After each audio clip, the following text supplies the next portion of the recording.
الحنيحيات في متناول اليد. النزول إلى الخلاف المغناطيسي حكاية كونية يجب فهمها.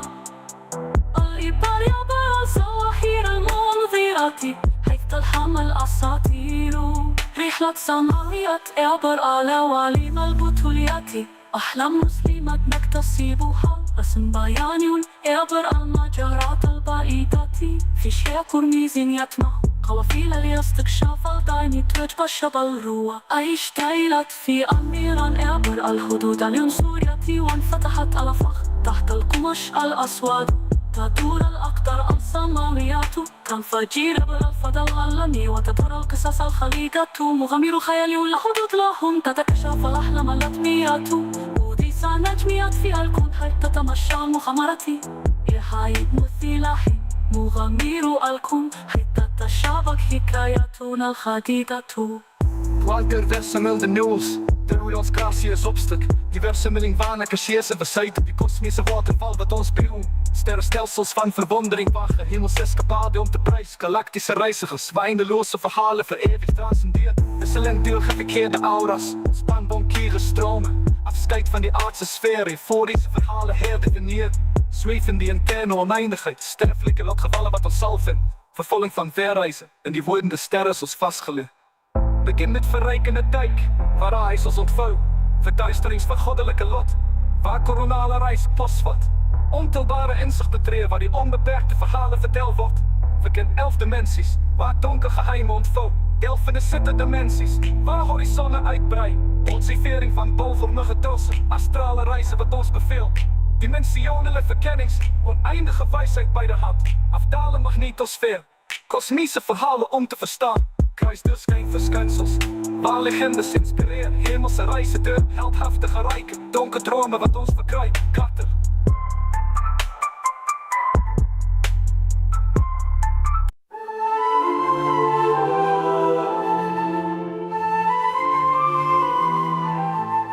ندعو الصدم المتجمعات بينما نوشد برشقتي.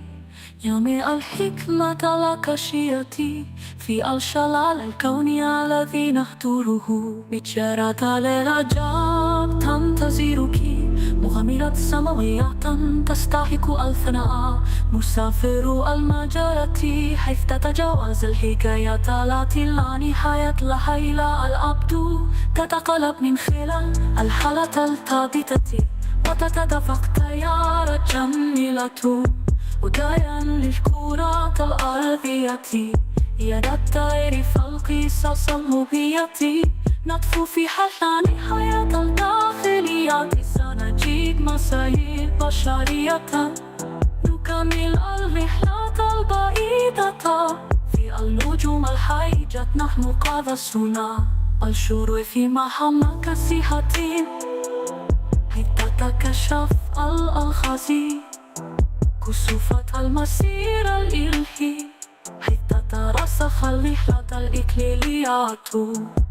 دخول بصيرة لا تعاد ولا تحصى حيث يتم سرد الحكايات التي لا حدود لها. استكشاف أحد أحارب وذن حتى تكشف الأسرار المسلمات. الخوض في أباب ستار حتى تسير الفخر. فكر وصل تجمعية الكروية الرحلة النجمية التي نمر بها. استكشاف الأبراج والحكمة الحنيحية في متناول اليد. النزول إلى الخلاف المغناطيسي حكاية كونية يجب فهمها. الإبر يبر الظواهر المنظرة حيث تلحم الأساطير.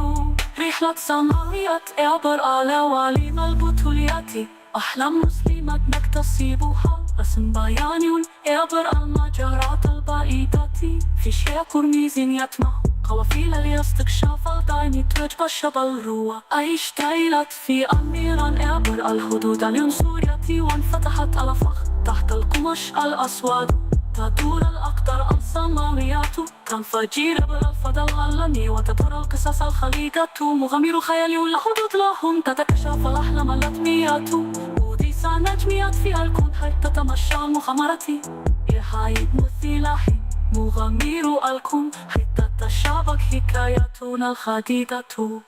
Walter versamel de nieuws, terwijl ons krasie is op stuk. Die versammeling van cacheers en verzeiten, die kosmische waterval wat ons behoeft. Sterrenstelsels van verwondering, wagen hemelsescapade om te prijs. Galactische reizigers, eindeloze verhalen vereeuwigd transcendeerd. Wisselend doorgeverkeerde aura's, spanbonkieren stromen. Afscheid van die aardse sfeer, euforische verhalen herdefinieerd. Zweven die interne oneindigheid, sterfelijke lotgevallen wat ons zal vinden. Vervolging van verreizen, en die wordende sterren zoals vastgelegd. Begin met verrijkende dijk, waar reis ons ontvouw. Verduisterings van goddelijke lot, waar coronale reis postvat. Ontelbare inzicht betreden, waar die onbeperkte verhalen verteld wordt. Verkent 11 dimensies, waar donker geheimen ontvouw. 11 van de zitte dimensies, waar horizonnen uitbrei.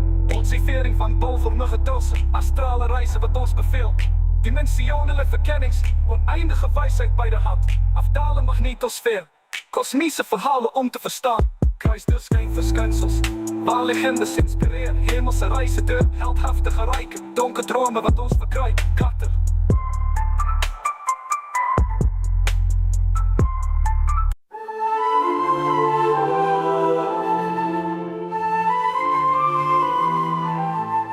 ندعو صدن المتجمعات بينما نوسد برشقتي يومي الحكمة الأكاشية في الشلال الكوني الذي نهدره بجارة الرجاب تنتظرك مغامرة سماوية تستحق الثناء مسافر المجرة حيث تتجاوز الحكايات التي لا نهاية لها إلى الأبد تتقلب من خلال الحالة الثابتة وتتدفق تيار جميلة وداعيا للكرة الأرضية يد الطير فالقصص المبية نطفو في حتى نهاية الداخلية سنجيب مساير بشرية نكمل الرحلة البعيدة في النجوم الحيجة نحن قادسنا الشروق في مهمة كسيحة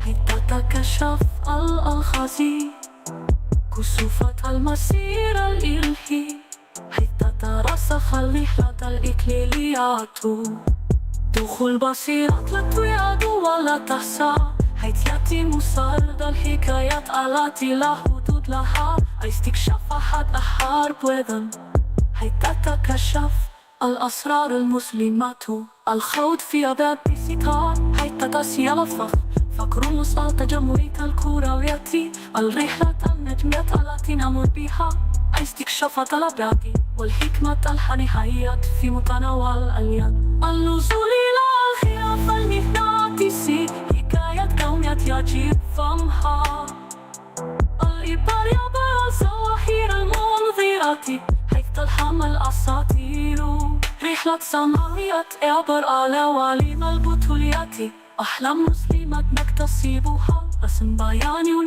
عبر المجرات البعيدة في شيء كرميز يتمع قوافل الاستكشاف الدائم تجب الشبل روى اشتعلت في أميران عبر الحدود العنصرية وانفتحت الأفق تحت القمش الأسود تدور الأقدار السماويات تنفجر بالفضل العالمي وتدور القصص الخليدة مغامر خيالي لا حدود لهم تتكشف الأحلام اللطميات وديس نجميات في الكون حتى تتمشى مغامرتي إرهاية مثيلة مغامر الكون حتى تتشابك حكاياتنا الخديدة.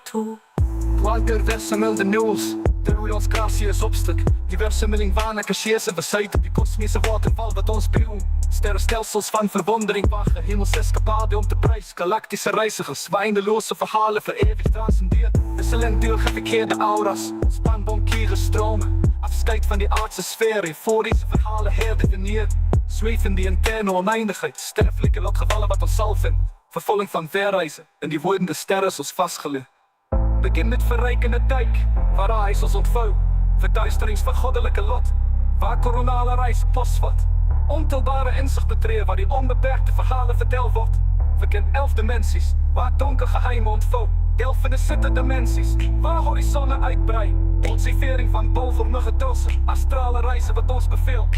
Dimensionele verkennings, oneindige wijsheid bij de hand. Afdalen magnetosfeer, kosmische verhalen om te verstaan. Kruis dus geen verschijnsels, waar legendes inspireren. Hemelse reizen door heldhaftige rijken. Donker dromen wat ons verkrijgt, katter.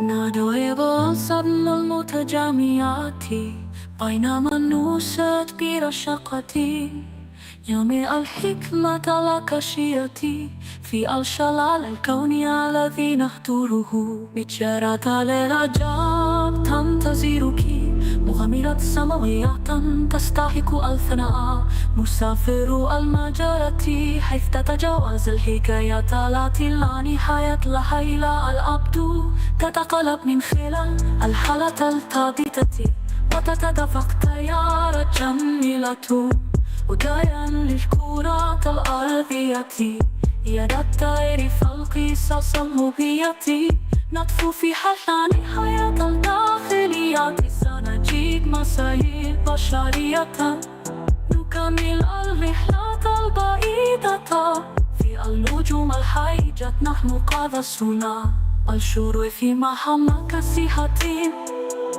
حيث تتكشف الألغاز كسوفة المسير الإلهي حيث تترسخ الرحلة الإكليليات دخول بصيرة لا تعاد ولا تحصى حيث يتم سرد الحكايات التي لا حدود لها استكشاف أحد أحارب وذن حيث تتكشف الأسرار المسلمات الخوض في أباب ستار حيث تتسيا فكر وسط تجمعية الكروية الرحلة النجمية التي نمر بها استكشاف الأبعاد والحكمة الحنيهية في متناول اليد النزول إلى الخلاف المغناطيسي حكاية كونية يجب فهمها الإبار يبقى الظواهر المنظرة حيث تلحم الأساطير رحلة سماوية عبر العوالم البطولية أحلام مسلمة نكتسبها رسم بياني عبر المجرات البعيدة في شيء كرميز يتمع قوافل لاستكشاف الدين تجب الشبل روى اشتعلت في أميران عبر الحدود العنصرية وانفتحت الأفق تحت القمش الأسود تدور الأقدار السماويات تنفجر بالفضل العالمي وتدور القصص الخليقة مغامر خيالي لا حدود لهم تتكشف الأحلام الأتمية وديس نجميات في الكون حيث تتمشى المغامرة إيحاء مثيلة مغامر الكون حيث تتشابك حكاياتنا الخديدة Walter versemelde nieuws, terwijl ons krasje is op stuk. Die versemmeling van cacheers en verzuiten, die kosmische waterval wat ons behoeft. Sterrenstelsels van verwondering wachten, hemelsescapade om te prijs. Galactische reizigers, eindeloze verhalen vereeuwigd transcendeerd. Wisselend doorgeverkeerde aura's, spanbonkieren stromen. Afscheid van die aardse sfeer, euforische verhalen herdefinieerd. Zweven die interne oneindigheid, sterfelijke lotgevallen wat ons zal vinden. Vervolging van verreizen, en die wordende sterren zoals vastgelegd. Begin met verrijkende dijk, waar ijsels ontvouw. Verduisterings van goddelijke lot, waar coronale reis postvat. Ontelbare inzicht betreden, waar die onbeperkte verhalen verteld wordt. Verkent 11 dimensies, waar donker geheimen ontvouw. 11 van de zitte dimensies, waar horizonnen uitbrei. Observering van bovenmuggen dozen, astrale reizen wat ons beveelt. Dimensionele verkennings, oneindige wijsheid bij de hand. Afdalen magnetosfeer, kosmische verhalen om te verstaan. Kruis dus geen verschijnsels, waar legendes inspireren. Hemelse reizen door heldhaftige rijken. Donker dromen wat ons verkrijgt, katter.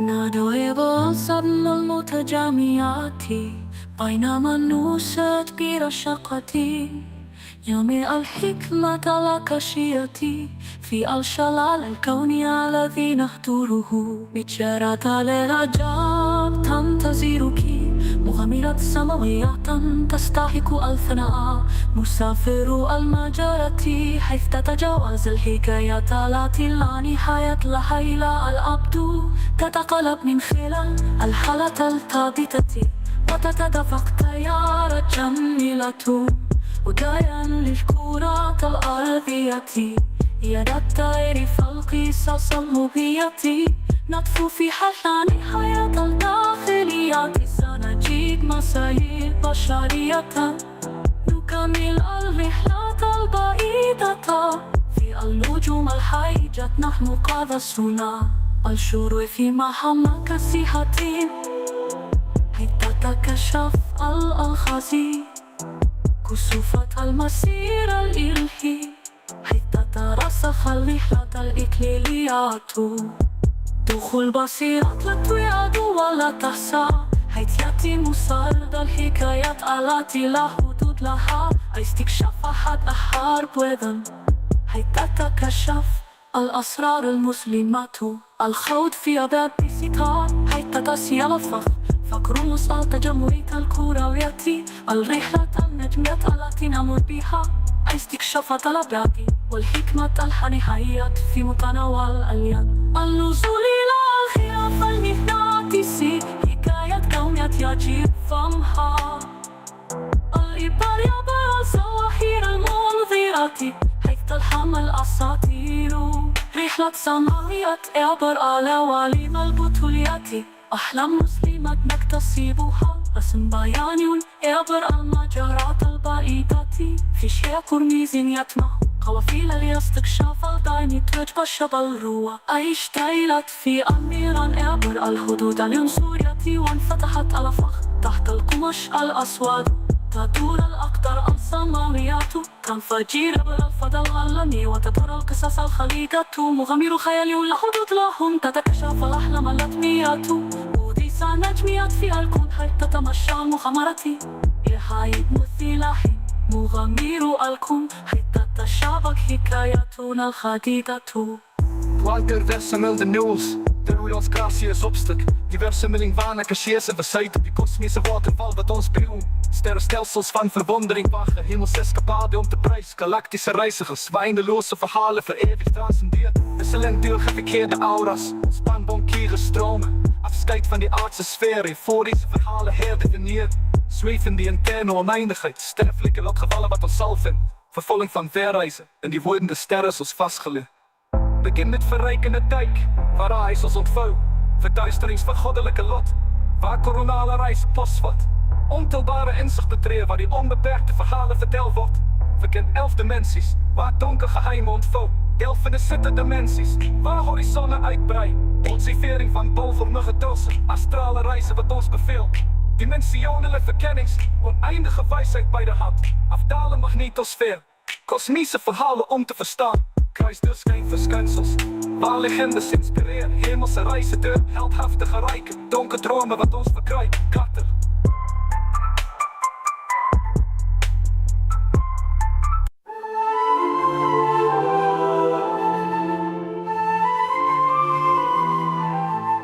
ندعو الصدم المتجمعات بينما نوسد برشقتي جميع الحكمة الأكاشية في الشلال الكوني الذي نهدره بجرات الرجاب تنتظرك مغامرة سماوية تستحق الثناء مسافر المجرة حيث تتجاوز الحكايات التي لا نهاية لها إلى الأبد تتقلب من خلال الحالة الثابتة وتتدفق تيار جميلة وداعيا للكرة الأرضية يد الطير في القصص المبية نطفو في حل نهاية الداخليات سنجيد مسايل بشرية نكمل الرحلة البعيدة في النجوم الحيجة نحن قادسنا الشروق في مهمة كاسحة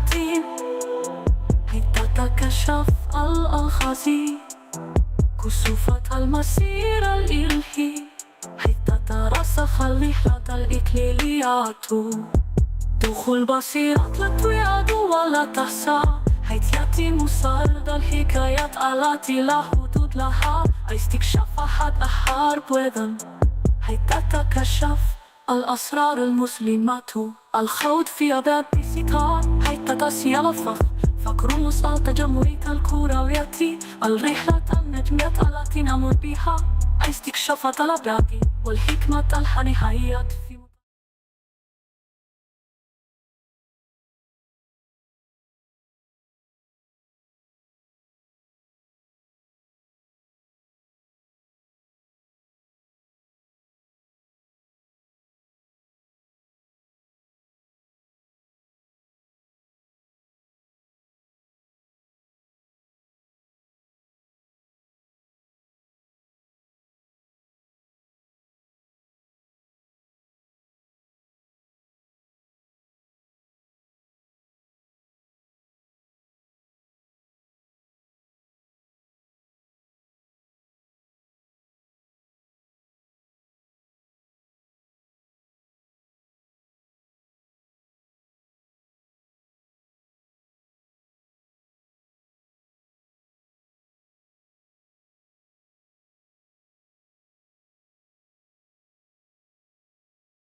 Okay, so starting this all over again, this is Canto 15, and we are picking up after last week as we cross out of cross the Lethe and cross into what I more affectionately call the sins of the mind of Dante. How he keeps the contrapassos that are more mentally inclined rather than of physical actions closer to the pit where Satan is held, and to me this elevated a certain level of intent in Dante's mind, in my opinion.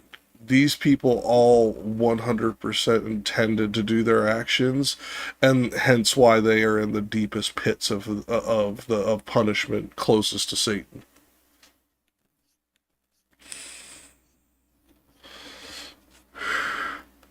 Come on, everybody, coffee time. Wake up. I just didn't see anything like. I know. I'm giving you guys crap. Fair enough. Move my logo because for some reason it's in the top corner. Hate OBS sometimes.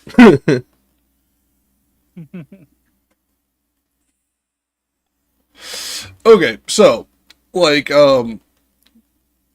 anything we want to go over before we start on this week's reading? Anything from last week that we didn't go over well enough in your guys' opinion, or so on and so forth? Because we did go a little quick last week.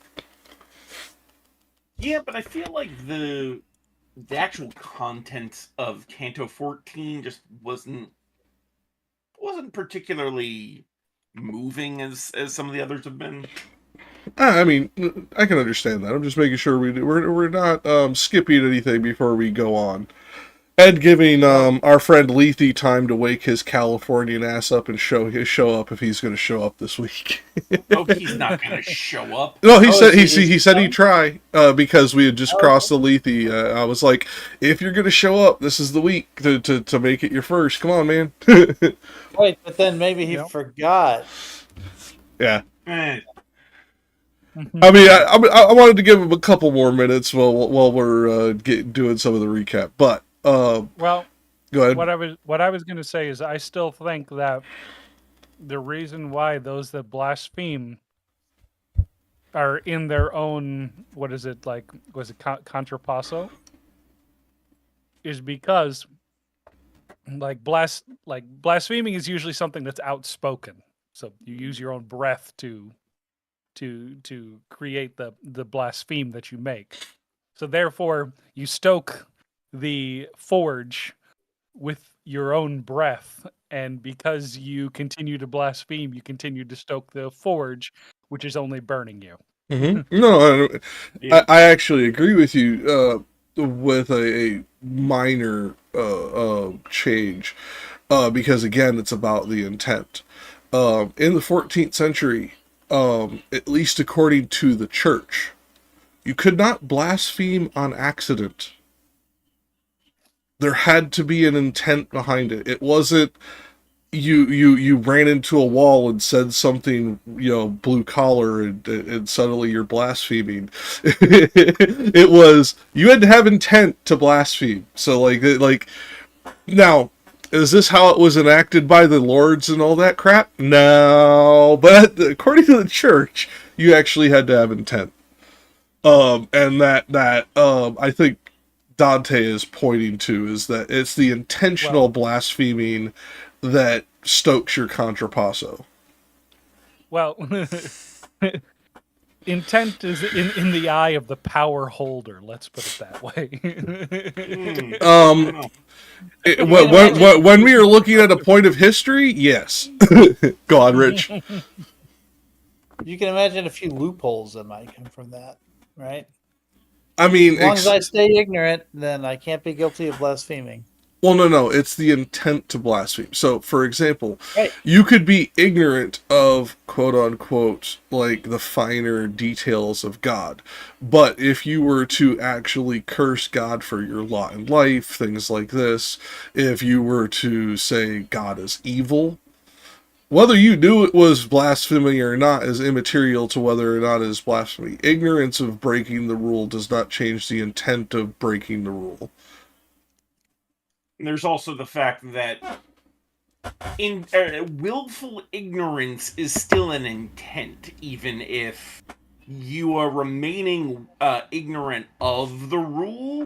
The fact that you are choosing to remain ignorant of the rule is itself damning, I think. And according to the Catholic Church, they would agree with you. So much so that they have actually taken out clergy member for that exact thing. Now, many hundreds of years before this, but still, the church agrees with you.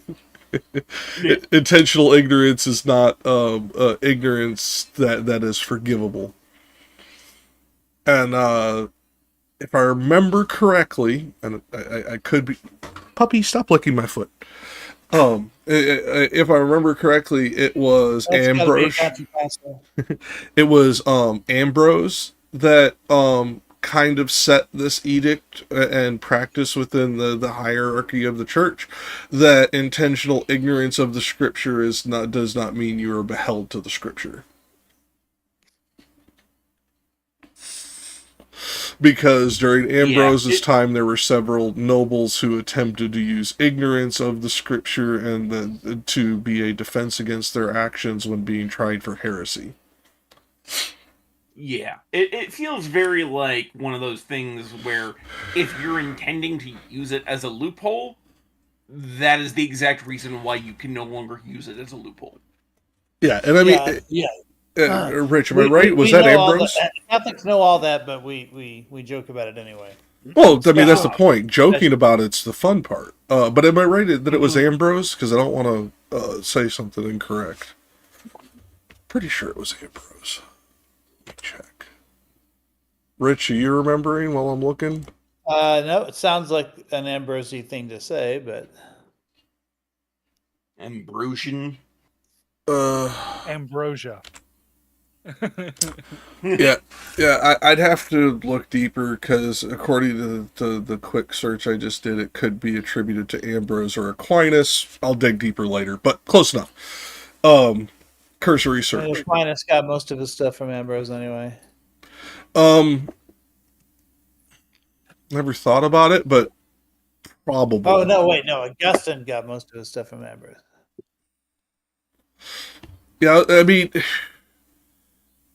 Okay, They had a little Aristotle, Plato sort of thing going on. Well, yeah, I was about to say, I would agree to a point, except for that Augustine was basically saying, "Hey, Ambrose, go sit down. You're wrong." Like, I mean, Still a doctor of the church, not just a doctor, one of the 4 major doctors of the church. yeah, we'll get into the damage that has caused throughout history at another time. I mean Ambrose. I know,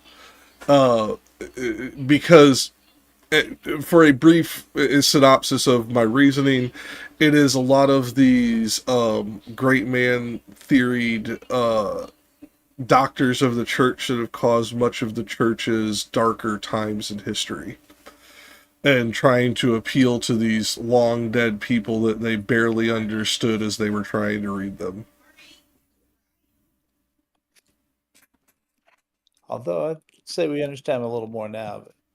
Well, we do, yes, and they probably technically understood more about the world than their predecessors, but trying to uphold to ideals that they believe their predecessors have or had, that they were unable to truly like find evidence for, things like that, led to some of the darker times in the Catholic Church. For example, the separation of the east and western portions of the church, for one of the earliest ones, and for one of the later ones during the rule of Alexander Sextus. The 4 doctors of the church were so vehemently held to that every single one of their teachings was corrupted by Rodrigo Borgia, so much so that he was considered one of the first anti-popes by modern scholars. Like, something to take into account in this. Like, trying to hold to... Also, their TARDISes were slightly different from each other. Little contradictions. Also true. Okay, so now that we've tangented to Catholic history a little bit, too far, we'll step back to the 14th century and get back to Dante. Now, that being said, there is, as we have shown in previous cantos, Dante is well aware of all of the doctors of the church. He's well aware of many of the minor thinkers within the church. And he knows many of the enemy attestations against the church. That makes him, at least for this time period, probably the most well-rounded commentator of like the social condition as it interacted with the religious condition. And like, I think that's why his focus on intentionality becomes so prevalent, because to him, he is basing this on the lived experience he has had, and people who were ignorant of their actions were usually not intending to harm people, not intending to burn this, blah, blah, take your pick of bad shit going on. But the intentionality, even if it was a smaller crime, did more damage to the substrate of the community.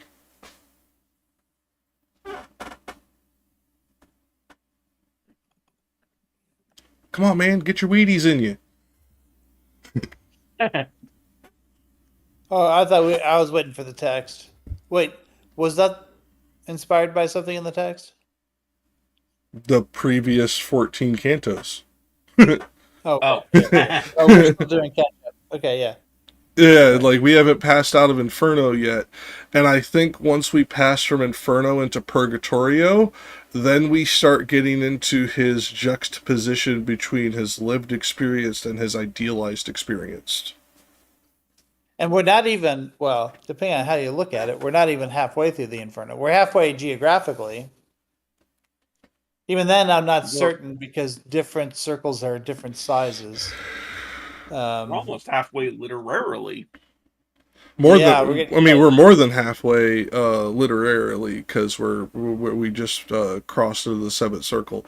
I mean by Canto. Yeah, today is Canto 15 out of 30, 33. 34, because first Canto doesn't count. Right. There's a big debate. Is Canto 1 actually part of the Inferno, or is it its own thing? It is part of the Inferno. It is just the predecessor to the actual transversal of the underworld. So while it is part of the Inferno, it is the equivalent of the prologue of the Inferno. I mean, I will say I've never seen an edition where Canto 1 was its own volume. It's always 34 cantos in the first volume. The most But I've seen is it's thought- separated with a crap load of like commentation between Canto 1 and Canto 2. That's the closest I've seen to it being separated. But I've always wanted to see an edition where Canto 1 was its own, like, really thin volume. I mean, honestly, with as much commentary as on Canto 1, you could do it and it wouldn't be thin. It would not be thin. It'd be 50, 60 pages. That's true. Yeah. I mean, like, at a minimum, it'd be 50, 60 pages. That's just to the English scholars. If we translate all the non-English scholars into English, probably 100-ish. Mm-hmm. Yeah. So, I mean, for those of you in the audience who are watching this on playback, this is one of the reasons we are doing this digitally. There is literally too much information on every single one of these cantos for you to keep up on all of it. There's a reason I have guest hosts with me who are very well educated on the subject, because as smart as I am, I couldn't remember all this if I tried. There's just too much information, and I'd have to basically be nothing but a Dante expert. Have you tried? Considering how many times I reread all this crap setting up for this, yeah, I kind of did, because I would have rather have been able to kind of do it on the fly and just, kind of pull off that I'm greater than I am look. Yeah, it don't work. This shit's too fucking difficult even for me. Honestly, this is why I suggested doing this in the first place, because it's been so long since I've read it. Like, I know nothing. Even though I used to know a lot more than I do now. Well, and I mean, now that we have actually established this one as a thing, like, if we can get either you three or others for other days, I'd be fine to be doing digital apparatuses on other works simultaneously. Yeah, sure. But, like, each one would have to be this, like, 2 or 3 month startup before we get on to the next one, because these are not easy frickin' text, people. Like, even for all of us who have read all of them multiple times, some of us who have went to and actually been, like, educated in a traditional sense on these things, this is a lot of information. None of us are literary scholars. And even literary scholars would have to keep notes on this shit. And there's a lot of shit. Literary Google scholar. And there's a lot of shit I should have read by now and haven't. Like, I've never read the Gilgamesh. Yeah, the Epic of Gilgamesh is more beautiful, in my opinion, than the Inferno or Purgatorio. But it is, while it's more beautiful, it is less thought-provoking. It is more, at least in my opinion, the literary equivalent of a campfire story. It is pure, unadulterated. As you read this to an audience, this is entertainment. At least that's how it feels to me as it's translated into English. I don't mind being entertained. Yeah, no, but it's just different than this. Yeah. Like this, we have to go into so much like finited secondary detail. Pretty much the only detail we're gonna have to go in there is if you don't recognize the name of this Sumerian god or that Sumerian god, because you're not up on Sumerian gods because they're 6,000 years ago and you're not from the region. Right. So it's one of those things. Whereas in this, we can even know half the names and we learn 15 pages of text on them that we didn't know about. Right. So, it is what it is. Now, okay, so getting into the reading, I'll start us off this week. And I do apologize for everybody who is going along with this. Try reading this silently in your own head. You're going to stumble. You're just trying to read it silently. Give us a break. Now bear us onward one of the hard margins, and so the brooklet's mist o'ershadows it. From fire it saves the water and the dikes, even as the Flemings twixt Canstend and Bruges, fearing the flood that towards them hurls itself, their bulwarks build to put the sea to flight. And as Paduans along the Brenta to guard their villas and their villages, or over Chiarentana feel the heat. In such similitude had those been made, albeit not so lofty nor so thick, whoever he might be, the master made them. Now were we from the forest so remote, I could not have discovered where it was, even if backward I had turned myself. When we a company of souls encountered, who came beside the dike, and everyone gazed at us, as at evening we were wont to eye each other. Gotta move this on my screen. To eye each other under a new moon, and so towards sharpen their brows, as a tailor at the needle's eye. Okay, so this is an interesting visual, because as they're talking about like sharpening it, you don't sharpen a needle eye. This is, at least in my opinion, this is a... He didn't say sharpening the needle's eye, he said sharpen their brows. So sharpen here, I mean, as an old tailor at the needle's eye. Yes, as in they're furrowing their brow, they're gazing at, or these souls are gazing at Dante and Virgil as a tailor would the eye of a needle as he's trying to thread it. Yeah, they're intensely focusing so as to squint. So he's not talking about sharpening a needle. He's talking about sharpening his brow as a tailor would look at the eye of a needle, perhaps while threading it. Yes, So but it's meant to Can you go back up communicate to intense 2 or 3 focus. tercets? yeah, I'll go back up because I just had to move it for the reading. The reason I'm saying sharpening the eye and why this isn't a thing is because when you were squinting at the eye of a needle, you were not actually sharpening your vision, you were blindering your vision. So, at least in my opinion, this is Dante drawing a line to the scriptural quote about trying to fit a camel through the eye of a needle. It's the play on words that he uses here, because he's always double meaning. I mean, Possibly, that I but can I'd have see. to- I'm not sure that sharpening the needle itself is what's happening, but yeah, I agree that there could be some allusion to the eye of the needle from scripture. But also, So- I do think that your vision does, at least in my case, when I'm wearing my contacts, I can't see very close, but if I squint, I can get enough liquid in my eyes to sharpen my vision up close.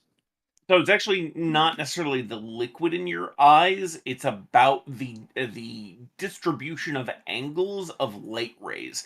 So one of the ways you can sharpen your vision in a very narrow focus is to look through a thin tube. This is why bird eyes are often so Or a pinhole able camera, to for example. have such high resolution is the more parallel the light rays are when they hit your retina, the more clearly you can see. And so an owl's eyes, for instance, don't have lenses the way that we do. They're more like long tubes. And so what this does is it limits the angle of the light rays that can enter the eye and actually hit the retina, and it gives them clearer vision. Squinting does much the same thing. It limits the angles at which the light can enter your eyes, and thus allows you to see more clearly just by virtue of less light is hitting your eye, but it's all, or more of it is aligned, and so you automatically have It is also a matter of you're finiting the amount of vision that you're looking through, so therefore the retina only has to process it.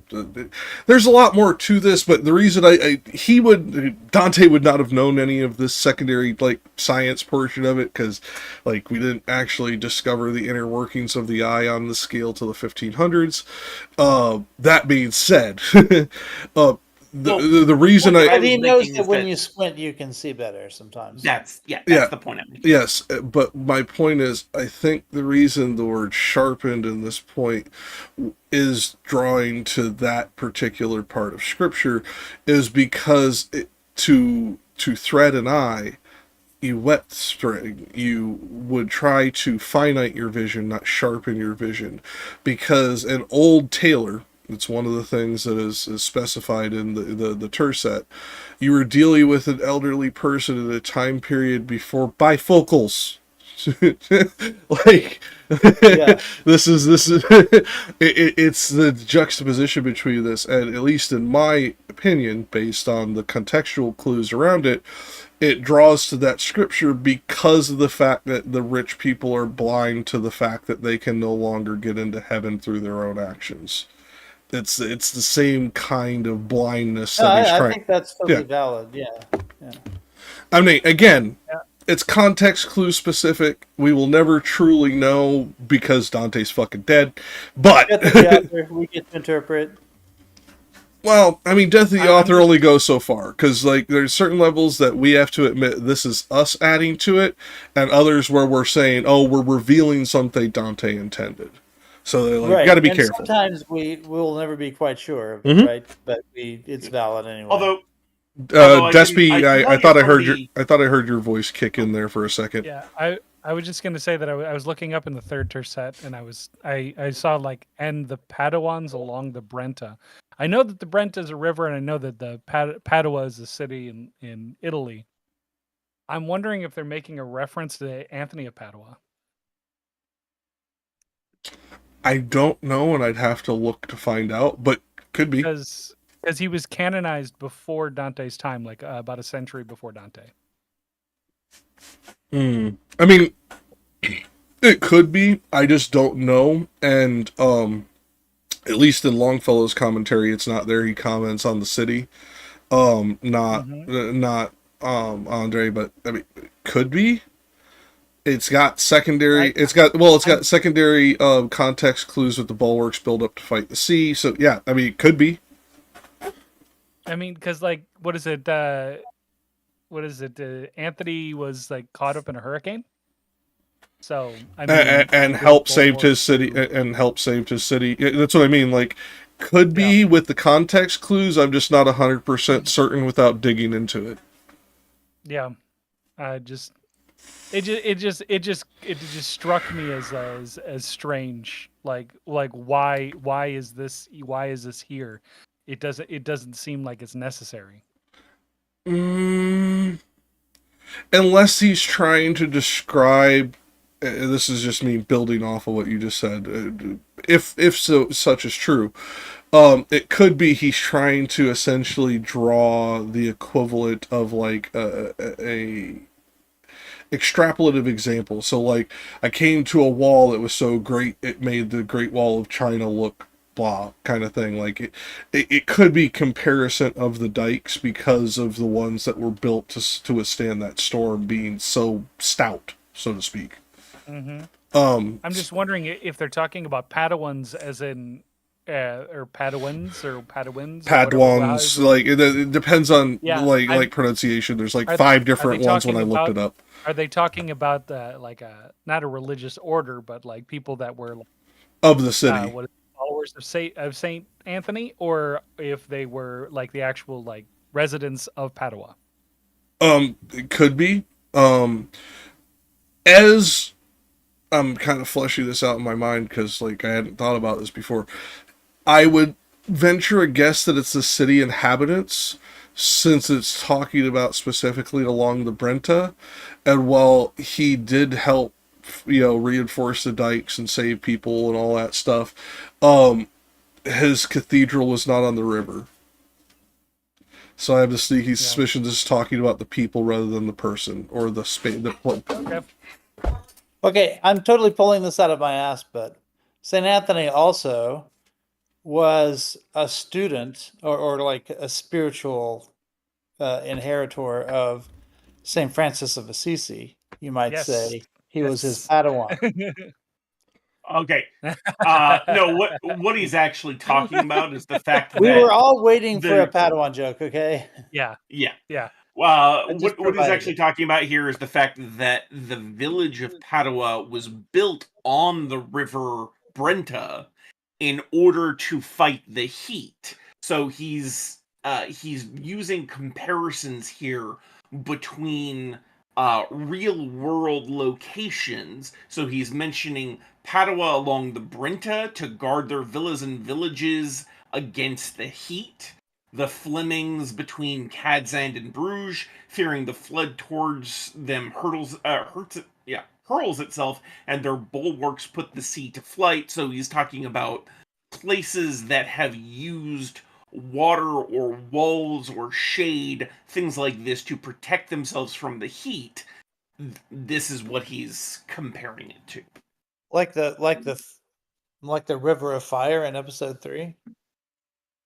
Episode? Yeah, he's bringing a Star Wars joke because of last week. Oh. Yeah. Right, I was about yes. to say, be poisonous. Wasn't it just by a river of fire. a volcanic planet? Yeah, we're not on Mustafov. We don't have to worry about losing limbs to a lightsaber. We're good. Yeah. Although we are about to mention Marvel, so they did do the Star Wars comics. By the way, as far as the sharpening their brows, I did look up the Italian aguzzavan la ciglia.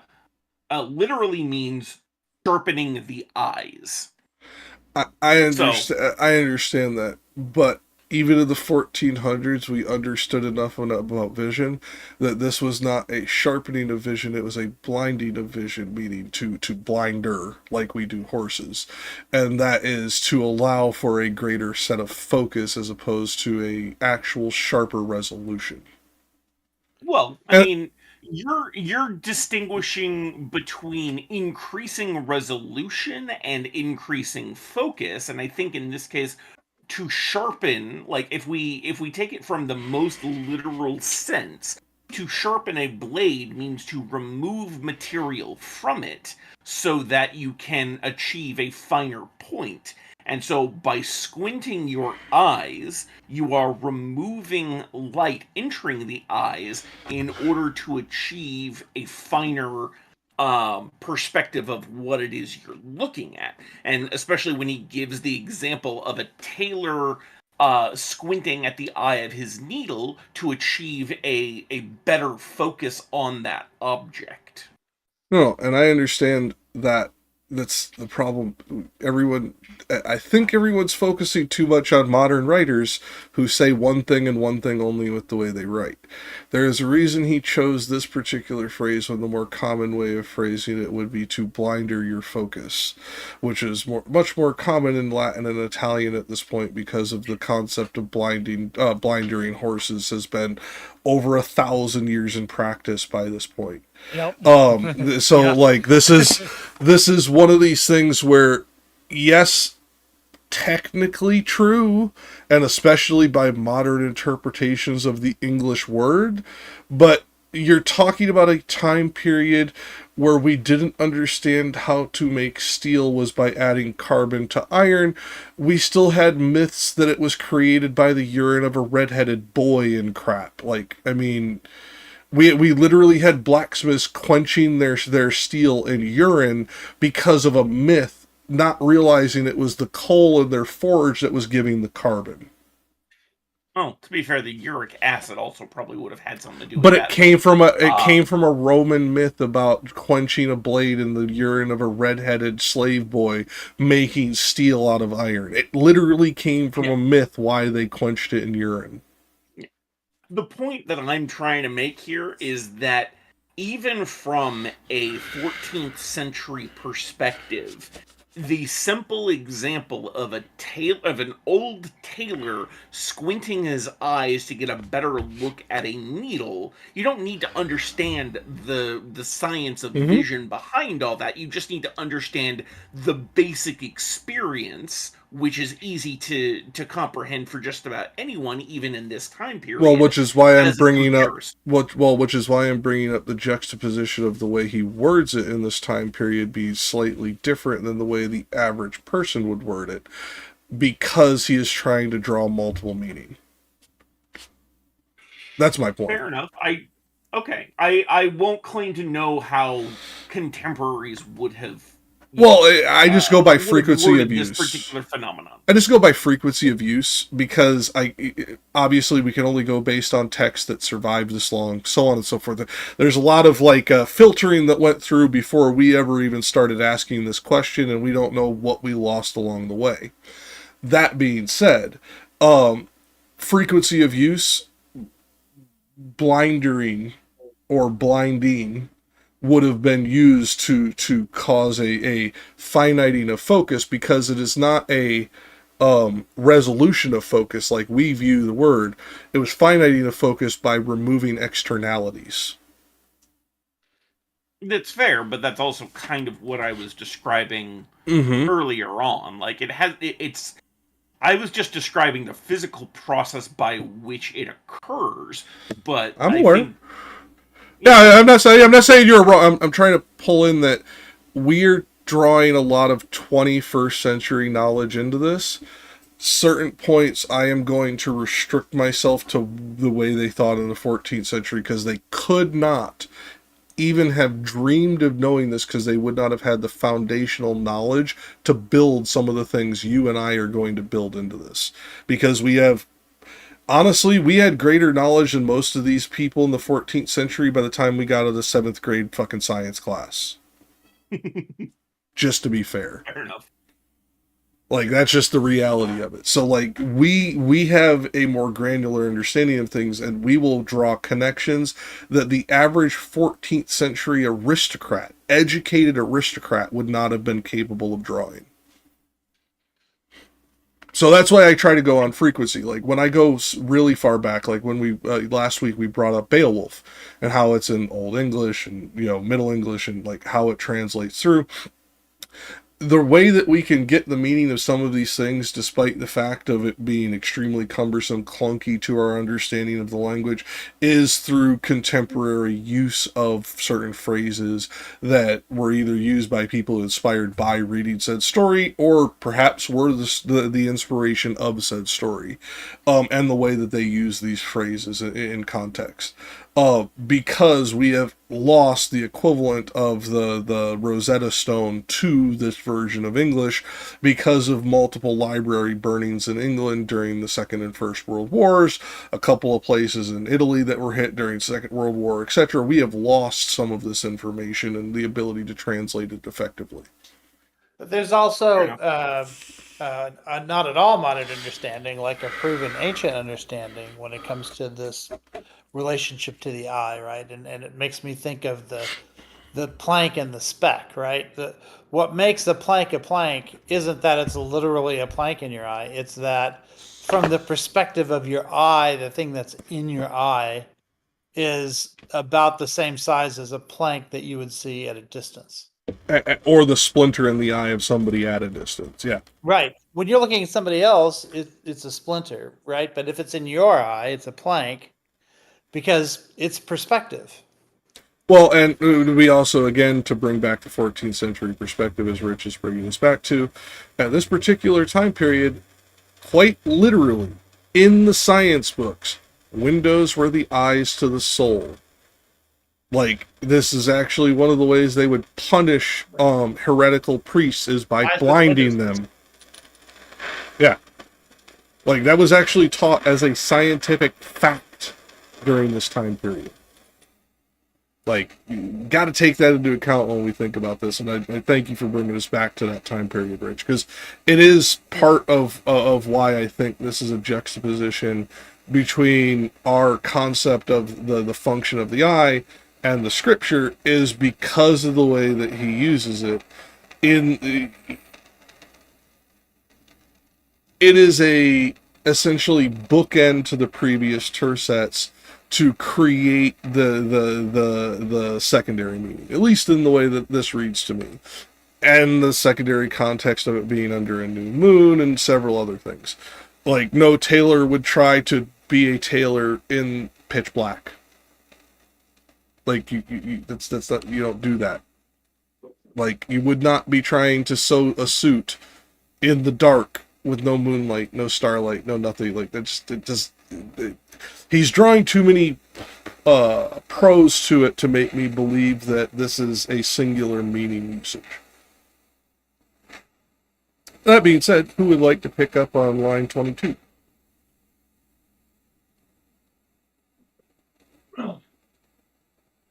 I'll do it. Let's see. 22. Thus scrutinized by... Oh, wait. Where are we going to?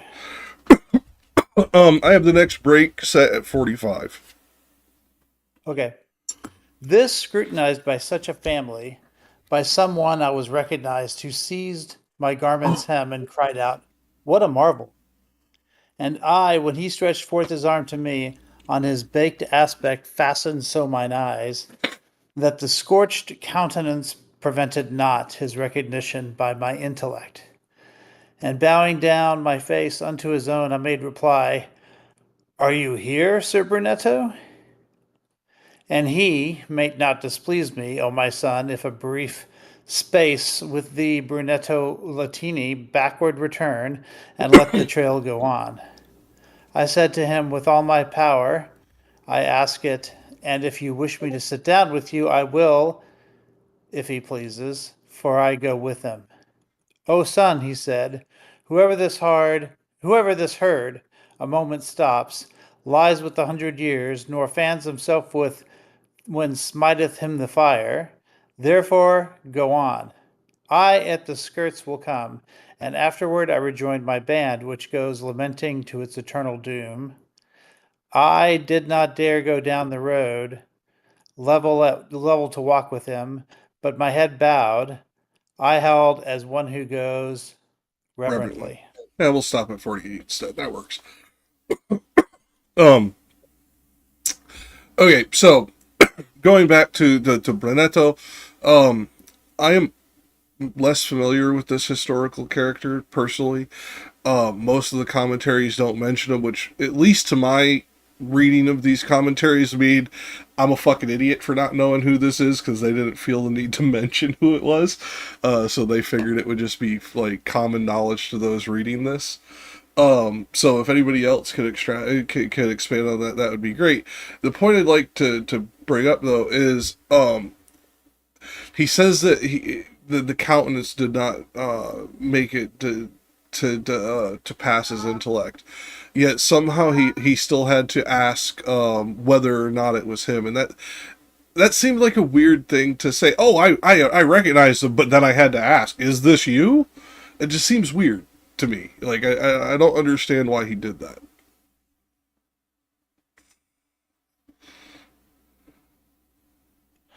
Maybe he's amazed that he's in hell, and wouldn't expect to see him there. Maybe. I feel like this isn't the first time he's seen someone in hell that he recognized, but then also verified who they were. Well, but this one, he's like, the face is... essentially, the way this reads to me is the face is fucking burned. Like, but also, if you see, if you read the Italian, you would know this just if you knew Spanish. He's being addressed in the formal you, which is voi, which you or voi, or however you say that in Italian, and that's something that you would only, that's the kind of person that you would address. You would address your master or your school teacher or someone that you highly respect with that version of you. Potentially. So that again implies he's surprised to see him in a place like hell. I mean, okay, again, this I could get. It was the juxtaposition of his face is burnt, and on his baked aspect, scorched countenance. My point is, he's pointing out his face was so burnt, but the recognition did not go beyond me. But again, he then like asks, you may be right that he's addressing a master, but are you here? Right. It just seems like an odd wording for that. Almost like maybe it's shock. I don't know. It's one of these things where it just seemed odd to me with the wording, and Longfellow's commentary on the line is less than satisfactory. What's that, Despy? Oh, I was gonna say, saying "Are you here?" Maybe it's something along the lines where Dante kind of knows that he's in hell somewhere, and is not sure if it's here or someplace else. Yeah, I was thinking more along Rich's lines. Like this isn't so much saying are you here, but more like you're here. Like Yeah, that's why I said it could be shock, but it still What are you seems. doing here? Yeah, Yeah. I mean that's why I admitted it could be shock. Also, It he's just a seems- Guelph, so a political ally. He's somebody who had high standing. he he was also a- was in exile at the same time that Dante was. Oh, These are all in the- I guess I should have mentioned that when we started the Since there's canto. both of this great There are importance. multiple exiles in this point. I just don't know enough about Brunetto to comment on like why he shot. Like I don't know enough about the historical person in question to answer this. Is my issue. Right. I'm just saying some of the clues about his historical person are in Musa's and Sayer's notes, and they both seem to have roughly the same thing to say about him. Yeah. Now, yeah, you can be thankful, Rich. I gave you a lamenting, and Despy doesn't have to give me yeah. shit. Of course, yeah. You went and read over this right before. didn't No, I read over it weeks ago, but no, considering it felt like crap last night, and I did this like on the fly while the starting soon screen was going to get this onto the screen. No, I did not read it before it got started. I don't believe you. I don't believe you. I mean, You pre-read just like Destiny. fuck's sake. There's a fucking comparison to turn my stomach. Because this would have to be a Wikipedia article for that to happen. Right, yeah, I mean, like, for fuck's sake, like, okay, slight tangent, but like, every time I watch that idiot fucking try to research, I'm just like, how does anybody take him seriously? Like, it's all surface level. It's all, what can I get a rhetorical point out of to fuck with somebody who I know is less rhetorically gifted. It's not actual research. It drives me fucking insane. Okay, tangent aside. I agree with that. However, I do not malign Wikipedia. I think Wikipedia is a fine place to start research. Start. I do Yes. too, Stop. but No. Right, but I wouldn't use it as like my primary source. Yeah. For, well, okay. Or only source. I was about to say, I might use it as my primary source because some of those bibliographies on those Wikipedia entries are fucking phenomenal. But because then I have all the other sources to go through. Only source. There's the problem. Yeah, I agree 100%. Yeah, I'm not maligning Wikipedia. I'm maligning his laziness and the fact that he's trying to do rhetorical tricks as opposed to actual research. I'll just put it this way: I've spent years in faculty rooms arguing with teachers over the merit of Wikipedia. Well, you don't have to worry about that argument with me. My argument is that you've seen me have this argument about certain things within debate too. It's not about being right. It's about what rhetorical flair you can kick the shit out of somebody else with, and that bothers me.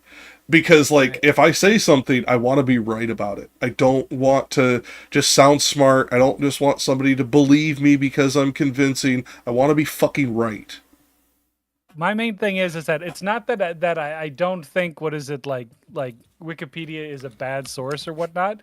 Is I know that he just reads like the summary of the article, and then when someone asks him for a source, all he does is just quote something at the very bottom that he never read. Yeah. Right. Exactly. Yeah. Like I said, it's his action, not the source he's using that I'm maligning. Right. And this is to say, this is people who use Wikipedia or not. no. Wait, sorry, I missed the first half of the sentence. Wikipedia is great. People who use Wikipedia are not necessarily great. Yes. Okay. Fair. Right. Agreed. 100%. Yeah. Now, I did not pre-read like Destiny does. For this, it really was. I saw the lamenting, but there was no goddamn way I could read 1 to 48 and it not be obvious. Just to be honest with you, like,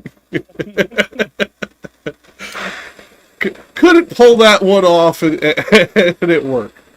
Okay, but that being said, going back to the reading, the other thing that I didn't understand here is why did he not dare go down from the road? He has gone off the road at several points previously without even a fucking thought about it. Why now is it no? I did not dare go down from the road. It's a 46. Well, he did say it's like a levee, right? Like a dike or a levee. So it could be a really, really steep. Like so steep that he's afraid he might not be able to get back up to the road. Maybe. Also, we're talking about going down. I'm not sure the other times we're necessarily down so much as lateral. Yeah. And the other thing is that like it's progressively getting scarier. So Yeah, I mean, maybe that's it.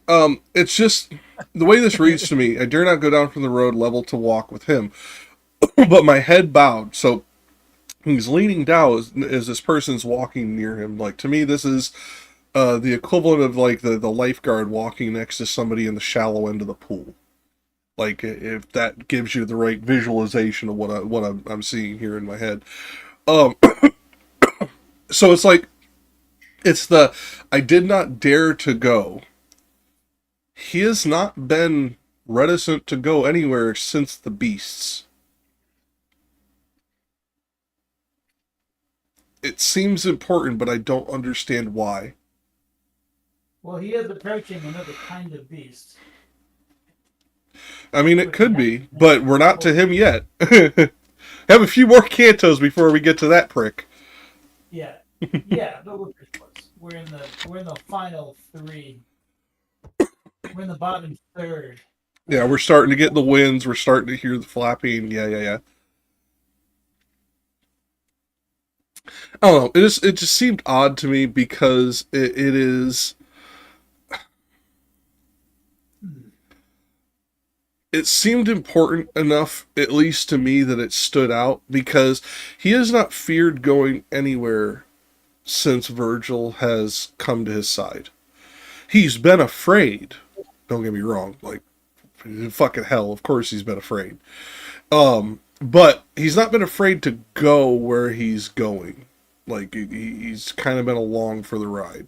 This seems to be the first time that Dante, the character, be it Dante the narrator or Dante the author as well, is another question.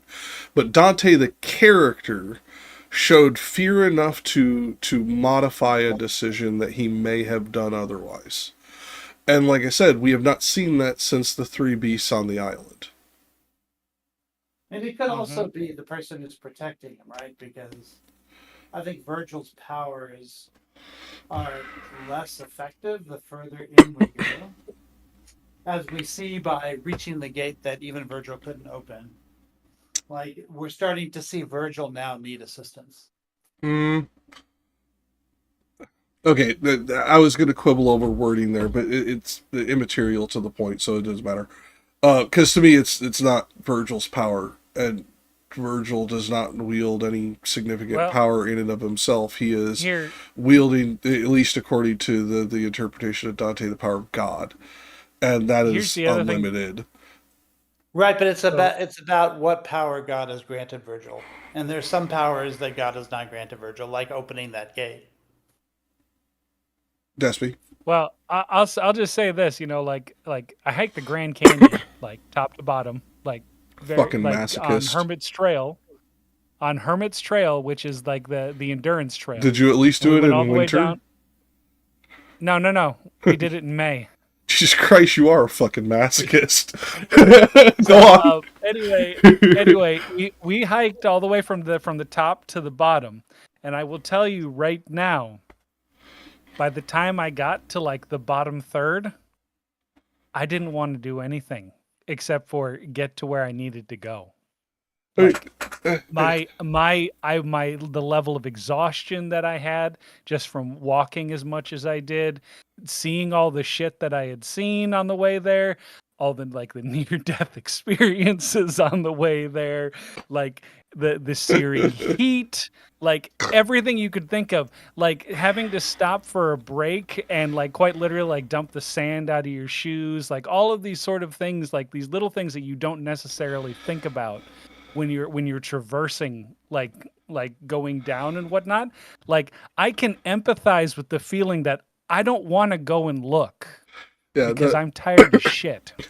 I mean, I can empathize with it too, because I was going to bring up, you don't even need to add elevation, man. Just walk this long in the heat and you're going to feel like that. Right. But I mean, Mount Fuji was like that. Dude, the Camino de Santiago was like that. That's everything you're saying sounds. Yeah, I was about to say, I don't have the experience of going down the side of the Grand Canyon. My experience of the Grand Canyon is either that sky bridge or already being on the river, like just looking up. So I didn't have to do the traversal down in that way. I had an elevator. Right. I mean, like when doing that, there's like you run into rattlesnakes. I had that a few times. The only thing that's the worst thing you could possibly find in the Grand Canyon are squirrels. Like squirrels are the most vicious creature in some scorpions. No. Squirrels are worse than the scorpions. I said, and some scorpion. Yeah, I know. There's these ground squirrels that are native to Grand Canyon, and there's a different species on the north side of it to the south side of it. Even though they look identical, they are totally different, non-interfertile species. Yeah, it's wild. But what I was trying to say is that when I first started going down the Grand Canyon to see what I could see down there, like I was checking every nook and cranny. Like I wanted to go to every edge to see how far down it went. I wanted to see everything I could possibly see. By the time I got to where I knew I was getting close to like the Colorado River, I was done looking at shit. I mean, fair enough. And I'm wondering if Dante is like, I'm done looking at shit. Okay. I can give you that. As like this is just like a symptom of like overwhelming or being overwhelmed. I will just juxtapose this with a slight counterpoint of why does he seem so goddamn attentive in a few minutes? Just saying. But no, you could be right. That could be essentially what this is. It's showing the fatigue. It's showing like all of that kicking in mental. It could be somebody that he respects the way you respect a comrade in arms. You know, who was also in exile. Who you're giving the formal title to when you're using the pronouns. He's using the proper pronouns for somebody that he respects or possibly even loves. That indicates that maybe that's not a sight he wants to see. Somebody like that, sunk so far low. Well, maybe somebody that actually fought in the war with him. No, that is absolutely what happened. But what I was going to point out is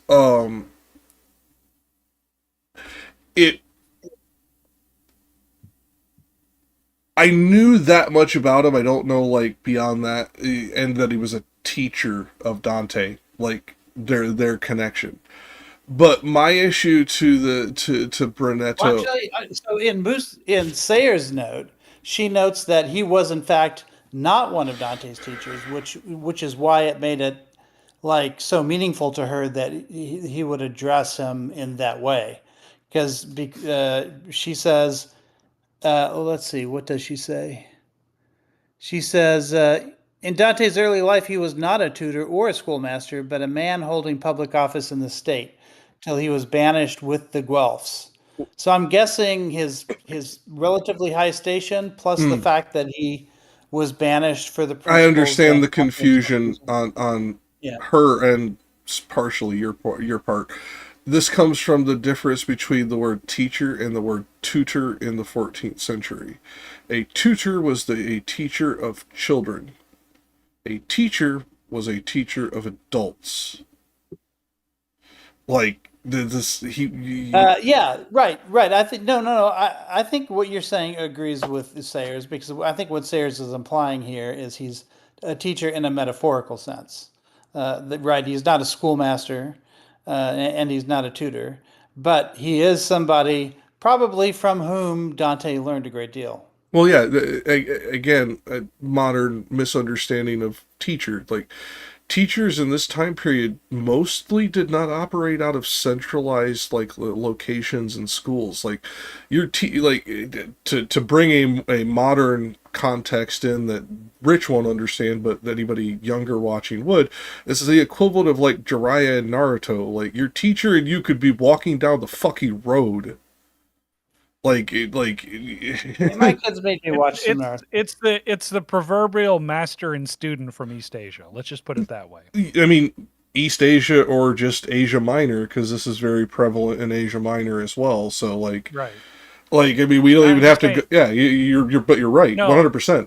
I'm just saying, like with all the stories that I've read, like East Asian stories I've read, there's always like students and masters, and even in Japan, like in today's day and age, like if you go and do any kind of craft of any kind, whether it's like making pottery or you're making what is it, the tatami mats, or you're making any of these kind of crafts like that, you still refer to them as shisho, which is master. You don't call them like sensei. You don't call them teacher. You call them shisho. Or if you were going to call them something other than shisho, you'd call them senpai, and they you kohai. No, you wouldn't call them senpai. Senpai deals with people that are both under the same tutelage, and it's just a person who is older than you under the same tutelage of another person. I thought it was within the same craft as well, because I see it. Okay. Nope. No, So, just like, as an example, I believe you. You live in were- Japan. if you were actually like taking and like working under, let's say, a swordsmith, for example, and someone above you had been working there for 4 years, and you were there for 1 year, the person that had been working there for 4 years is called senpai. Okay. The master is So called this shisho. this does fit, because you're actually not far off what I was thinking of. I was thinking of the lacquer armor, and there's a master, a senpai, and a kohai in like the training process. So essentially, senpai in this would be like teacher aide, if I'm understanding correctly. Nope. So it's Not literally at just all. seener. It's literally Not just at all. It's literally It's just literally- time and date. It's literally just somebody older than you. Okay. Then I senpai- want to smack senpai whoever literally has translated the book on this, because they're like that. Yeah. Senpai literally has no no affiliation to anything other than that person is older than you Like, no, under the same craft. I am in not the disagreeing context where I've with seen you. You senpai know it. Used, in the context where I've seen senpai used, it's always seemed to me to be someone who is a peer, but a more experienced peer. Nope. No, not All even has that. to do with age. It can be somebody you could be on a basketball team, and let's say, and you've got somebody who, and let's say we'll be in like high school, let's say, and this person is a senior in high school, and this person is absolutely shit at basketball, like should not be out there playing basketball. Like, this person should be like on the bench. They should be rethinking their sports ventures. This person would have to be called senpai by a person who is Yeah, it's younger all than time them and date. and more experienced than them and could outplay them in any way, shape, or form. And that person has to show deference to that senior in every way, shape, and form. And they have to sit on the bench and watch them because they are senpai. Yeah, And it's So, always been like that since this is going like way before the Nara period. This thing has been like ingrained in culture here. There's no way to get rid of it. well, And it has I'll has to do with age. I'll Age disagree is with the only no factor. way to get rid of it, just no ethical way to get rid of it. Hey, well, I'm trying to get Smiles back I in would- here. I'm just saying right now, unless you're advocating for the big G word, I don't think you're ever going to get rid of it. This was my point. I was trying to get the Smiles back. That being said, I was reading a book on the production and like masters and training of like the people who create the lacquered armor, and they had said that it was a teacher, just not a master, and so they were fucking wrong. I trust you, the person who actually lives in Japan, rather than a jackass from UC Berkeley writing about something that he has never been to the country of. Just saying. I've been doing Aikido for 10 years. I've been a senpai to countless numbers of students. I wouldn't dare try to teach them what the teacher does, because if I do, I get basically schooled in front of everybody. Yeah. Like I said, I was operating under a false misunderstanding because of something I had read. Because I don't speak the language, I had to rely on an English translation. So, and as you know, using Google Translate on Japanese sucks. So I have to rely on somebody who at least speaks the fucking language to translate it. Do you know why Google Translate sucks? Because it's a Because complex. Google Translate directly translates what they're saying. Well, it's also directly In Japan, translate. You never say anything directly. Well, there's ever. there's that, and it's also trying to understand complex pictographs in a non-traditional standard, well, non-Western traditional standard order, and then interpret it into a Romanized Western speech. Like, that would be complicated even if it didn't have the cultural fucking hurdle to get over. Like, because you don't have that cultural hurdle in Cambodian, yet Google Scholar sucks at Cambodian translations too. Mm-hmm. So, like... So just to clarify for my own sake, Despy, when you started out in Aikido, there were almost, I'm guessing, certainly kids there who had been there for a few years, but they had to call you senpai despite you being the newbie. Being older. Well, let's just put it this way. They didn't call me senpai, but they never said anything like and pretended like they were better than me at any point whatsoever. Yeah, like, I've read stories about this, income of it being as little as a day difference in birth causing this level of like hours. Well, you know more history. I went off what I read. Born a few minutes apart, like twins who were born a few minutes apart. That would be enough. Right. Yeah, I just didn't know it applied when applied to professional fields because, like we do in Western languages, our use of words is context specific. So outside of a like professional setting, like apprentice and stuff like that, we use words very differently than we do inside that relationship. So I figured, based on this book I read, when you're actually teaching something like a craft, it would apply this way. When you're not teaching it, it would be just the age thing. And Despy's correcting my horrible misunderstanding because of this other jackass's writing. Right.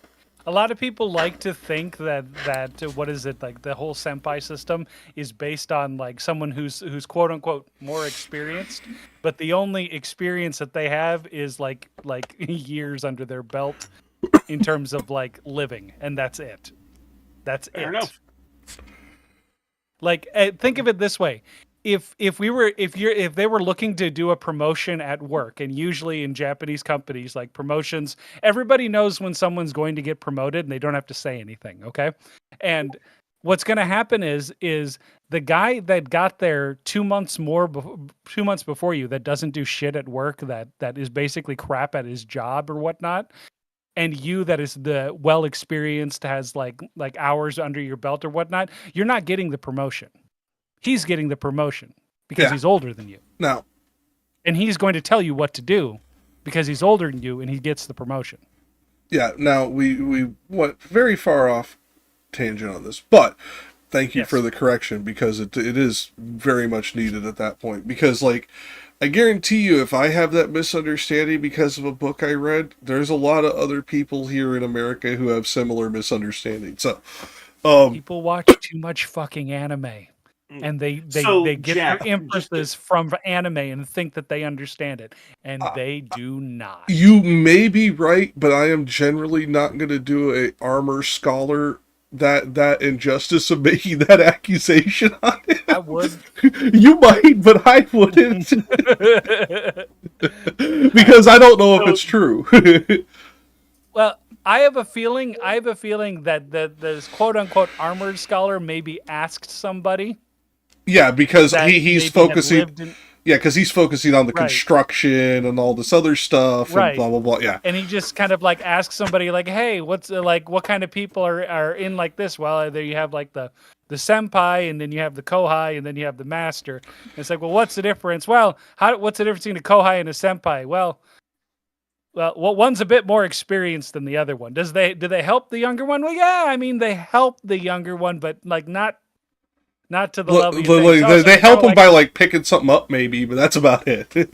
right, sort of thing. And it was probably something along those lines. Yeah, and that's why I said my misunderstanding came from their misunderstanding. This is why it's good to go over this. Now, going back to the text, though, you may be right that it's because he has to step down off of the weir dike levee, whatever the fuck you want to call it, into the burning the burning overflow of the Phlegethon into this marshland.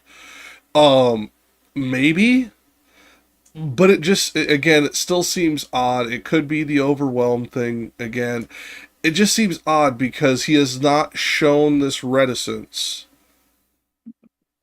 since the island. So to me, because Dante doesn't ever seem to do anything on accident, it seems something to draw attention to and like ask about, because I couldn't figure out why he was afraid to go down there, because especially that he's walked off to talk to somebody and got right back on the path and kept going. It's not like we're in darkened wood and the second you step off the path you're lost. Well, no, but here's the other thing. Like, what section of hell is this again? Like we just crossed from the 6th into the 7th circle. So blasphemers into we're crossing into blasphemers. This is crossing. Yeah, this is the last was partial. Like the gotta remember, he splits up sins into like multiple layers, and some of them cross circles. Mm-hmm. So, I have just something I just want to kind of throw out there and say, do you think that maybe he doesn't want to stray off the path because he may have blasphemed himself? I mean, that would be a very breaking of the fourth wall level. Like, this is Dante the author speaking through the character. Yeah. But I don't know how to, like, beyond just our understanding of what would be considered heresy, so on, is like, maybe, but I don't think himself thinks that he is blasphemed because he himself did not intend it. And one of the things he's drawing a juxtaposition or a finite detail to is intent. Well, maybe I understand that. No, yeah. I'm just saying that with the amount of stuff that he has written from the previous cantos until now, people reading this could have accused him of blasphemy with what he's written inside here. I'm giving you maybe, I don't know, because like I wouldn't know if it's Dante the author, Dante the narrator, or Dante the character saying it. That was my problem. and depending on which layer it's said at, depends on what the meaning would be to me. Like, honestly, but other than that, you could be right. Well, there's another consideration too, and that is this is being written serially. So at this point, we're now, almost halfway through publication, or people are becoming more and more aware of what he's written. And I wonder if he's been getting pushback from what he's written before. And this is his way of saying, I don't mean to blaspheme. Maybe, but wish I had thought of that, because I'm gonna have to do research now that I don't want to try and do live, Yeah, because it would take too I'm long. not saying I know that to be the case. No, you may be right, because what I'd have to look at is how the spread occurred, and how fast it spread out would therefore then lead to how much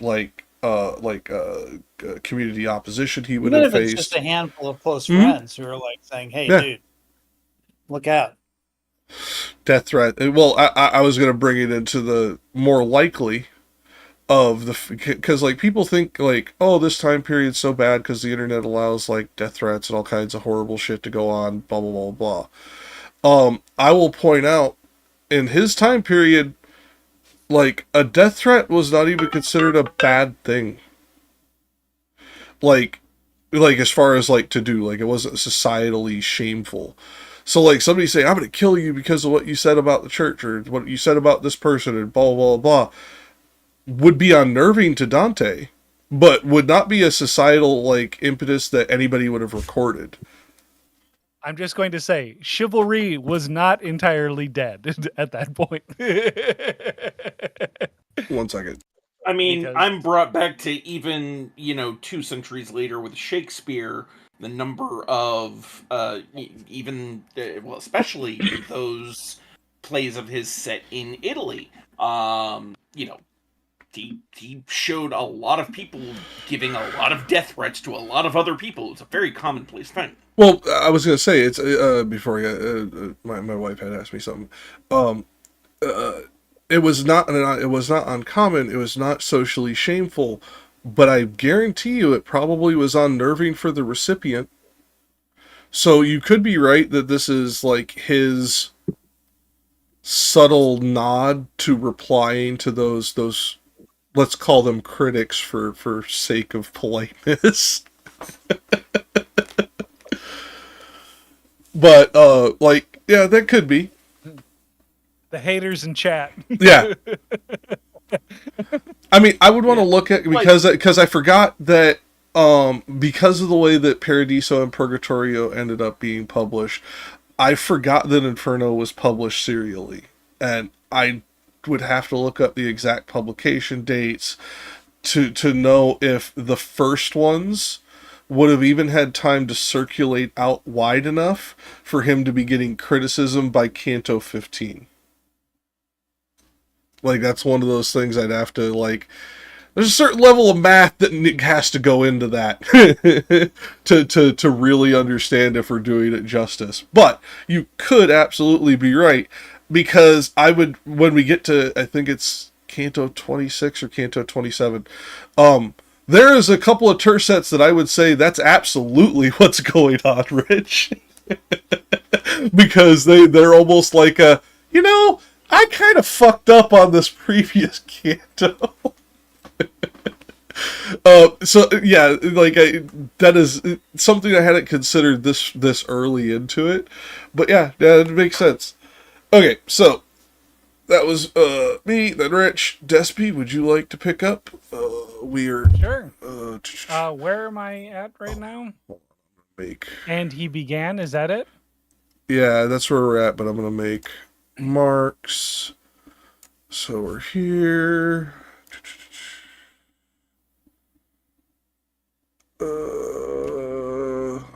It looks like there'd be the next logical break point, unless I'm missing something. Hold on, let me just check one more time. Yeah, it looks like the next logical break point. Okay. And he began, what fortune or what fate before the last day layeth thee down here? And who is this that sloweth thee the way? Or that showeth thee the way? Up there above us, in the life serene, I answered him, I lost me in a valley, or ever yet my age had been completed. But yestermorn I turned my back upon it. This one appeared to me, returning thither to homeward leadeth me along this road. And he to me, if thou thy star do follow, thou canst not fail thee of a glorious port. If well I judged in the life beautiful, And if I had not died so prematurely, seeing heaven thus benignant Benignant. unto thee, Benignant. benignant benignant. unto thee, I would have given thee comfort in the work. But that ungrateful and malignant people, which of old time from Fosele, Fisole. Fisole descended, and smack still of the mountain and the granite, will make itself for thy good deeds thy foe. And it is right, for among crabbed sorbs, it ill befits the sweet fig to bear fruit. Old rumor in the world proclaims them blind, a people avarice, envious, proud. Take heed that their customs thou do cleanse thee. And I apologize right now. I told you in the beginning this one makes the freaking goddamn tongue twisters like fucking multiple fucking like times. It's not fun. That being said, I haven't had this much trouble since I had to read Shakespeare in Middle English. yeah, yeah. Well, and on top of this, the way that this is written,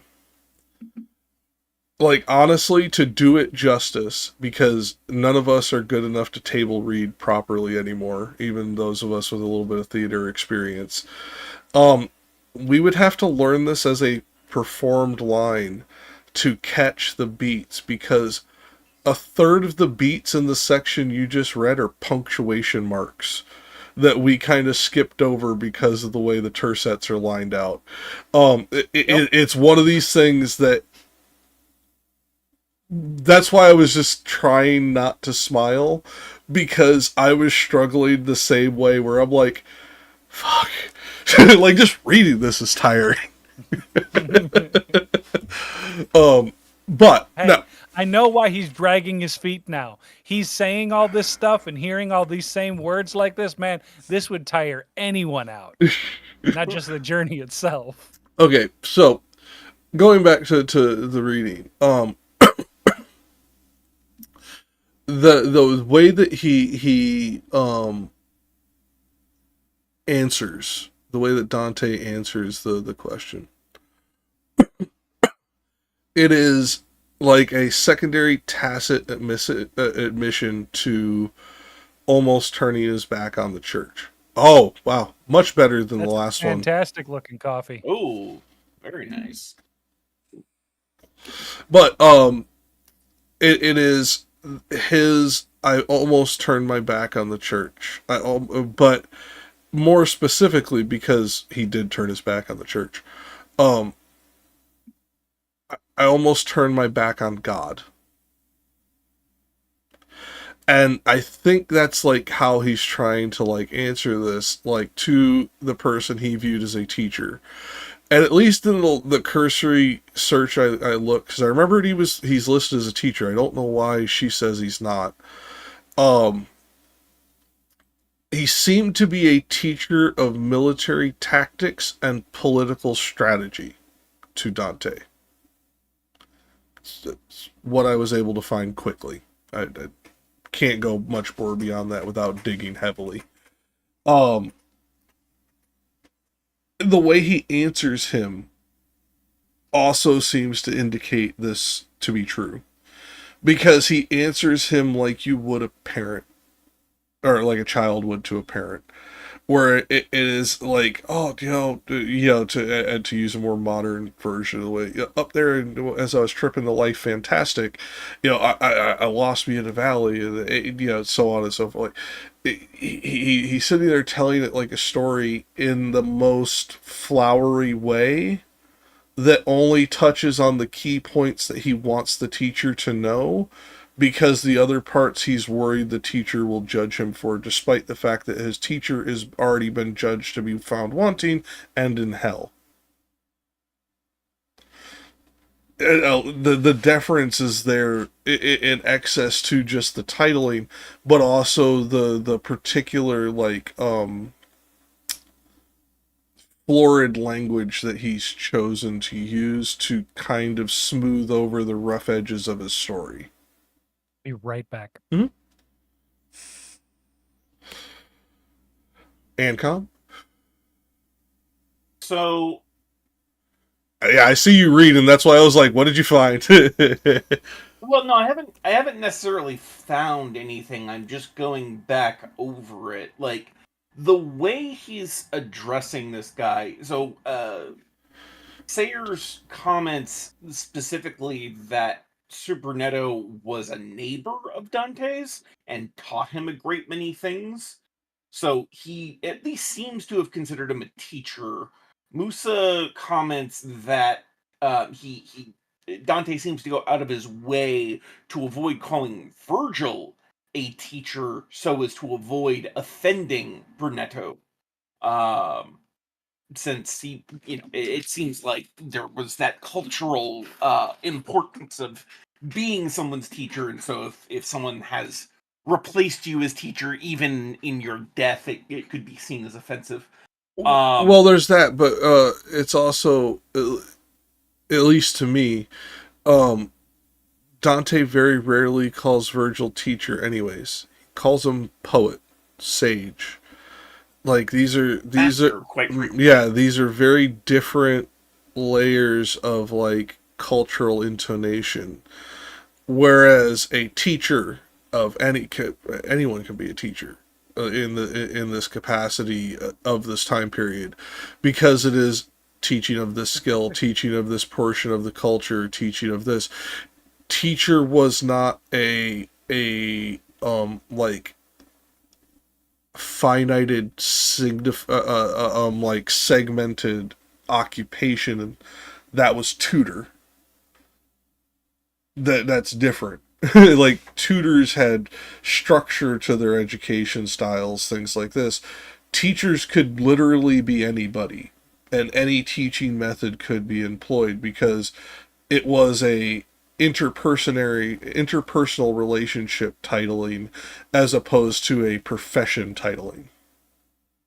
So am I far off on that, Despy? Because I mean, like that evolution did not start to take place, at least to my recollection, until the 1700s. That teachers became a finited profession like that. Well, I mean, you could say that, but I mean, like, when education started to become more standardized is where you see the differentiation. Well, yeah, I mean, that would be the proximal reason as to why it became segregated into a finited profession. But yeah, it's like fucking 300 years, 400 years after Dante that this happened. Like in Dante's time, this would be teacher, much like we talk about in the ancient Greek myths, who Hercules was considered a teacher of Aeolus, but they were friends. Mm-hmm. They were traveling companions, etc. But he was still a teacher. And I don't know how many people in the audience have read the myths of Heracles. He was dumb as a box of fucking rocks. He was not a teacher in what we consider teacher by modern standards. Mm-hmm. I know people will get offended that I'm saying that because they're like, oh, you're believing the 90s TV show shit. No, like Heracles was a morally ambiguous simpleton who just happened to have a good nature in general. There's a difference between these things. You're not a genius because you make a moral decision. You're just a moral person. This is a guy who literally thought that he could pull the pillars of the world together. In what line has he introduced this new teacher? Hold on, let me go back up. Brunetto is after Brunetto. Huh? Or are we still on Brunetto? We're still on Brunetto. We're still on Brunetto. Because we're talking. I was discussing the fact that Dante avoids calling Virgil his teacher, right? So as to avoid offending Brunetto. Well, I see. I don't necessarily see it as that. I think that may be a bit of the commentator's own interpretation, because, like, while Brunetto may have taken offense, I think the offense would not have been because of teacher or any such thing. It would have been because he was putting Virgil in a reverent state of sage or master or But something of those he lines. also avoids Any titling. naming Virgil entirely, and I'm guessing Brunetto, having known Dante as well as he did, likely would have known the esteem Dante had for Virgil. So even naming Virgil to Brunetto could have presented an offense. Again, I'm not disagreeing with. I'm disagreeing with the commentators that it was to worry about offense over teacher. I think it was worried about putting a pagan over a Christian. Fair enough. Well, because the cursory look that I looked into Brunetto was pretty big into killing heretics. Although it's weird because Sayer's commentary on Brunetto indicates specifically that he did not care for the soul. He was altogether worldly and sinned greatly in unnatural crime and scoffed much at the things of God and the Holy Church. Really, because the other things I read is he killed a lot of heretics for said church. All I'm going to say is, Jack, everybody has a hobby. You prick. No, I'm just more pointing out that it was, at least in the cursory look that I was able to find, he seemed to have done a great deal of violence in the name of the church that he may have scoffed at. So, like... Hey, you know, some people choose to do hobbies, and certain things just are like a means to an end, okay? Yeah, but that's my point. I don't think we can truly know beyond reading what his actions say, and his actions say he was a bit of a prick to anybody who was a non-Christian. Although, so there's another interesting section here. I went and looked up Fiesole, which is a mountain village from which many of the wealthier residents of Florence would go. Basically, it was their vacation home area, and so it's the equivalent of Aspen. Suburbs. No. No. It's the equivalent of Aspen to Denver. Yeah. It's less suburbs, more luxury resort. Exactly. So he's saying, that ungrateful and malignant people, which of old time from Fiesole descended, and smack still of the mountain and the granite, will make itself for thy good deeds thy foe. So basically he's saying, all of the good that you've done is going to make an enemy of you to the wealthy and the privileged. All you're just saying to me is it's the gated community suburb, the one that's got the really good candy at Halloween, okay? I mean, you had me until you said suburb. Everything else was right. I would say more like, what's it called in fucking Back to the Future? Lion Estates or whatever it is. As it's being built out in the middle of fucking nowhere, where he has to drive. Yeah, that's the equivalent of what this is. Yeah. And just because Halloween's coming up and this is how we prepare, we are the one neighborhood in the relatively, lower income who does give out the good candy bars routinely. Like, we go out of our way to make sure that we give out the good stuff just because that's how much we care.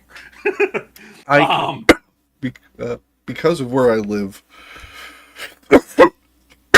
I cannot do Halloween justice in the way that I would like actually setting things up, and I hate the consumerized shitty version of Halloween. I'd want to put up actual solid decoration. If I did that, my house would be burned to the ground. There'd be a cross in there. It'd not be good. So we give out candy during the day because we're in that kind of region of the country where trick-or-treating doesn't even necessarily happen on Halloween. It will happen in the middle of an afternoon, the day before or shit like that. Or they won't call it Halloween. They'll go to church and get candy at church events during this that they don't call Halloween. Catholics just call that All Saints Day. Fuck, what church did you go to? I didn't get any fucking candy on All Saints Day. I got shitty cabbage. What are you talking about? Hey, I guess you didn't go to like the really like traditional churches. Like they really wanted to compete with Halloween. Like we had our own little like candy drive thing. No, where we we- dressed up like saints and had like bags like to get candy and whatnot. And we had to dress up like our favorite saint. You know and then go around and get candy. And Dia de los Muertos also, lots of candy. Yeah, more power to you guys. You guys had a better outcome on that than I did. We got those little, like, where you take a cabbage leaf and pull it off and then wrap a little meatball thing up in it and, like, fucking, like... Yeah, that's what we got on fucking All Saints Day. That shit, ugh.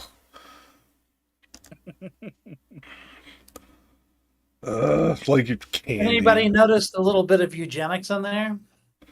Oh, and my wife, who has lived in this region much longer, says they call them harvest parties here. Yeah,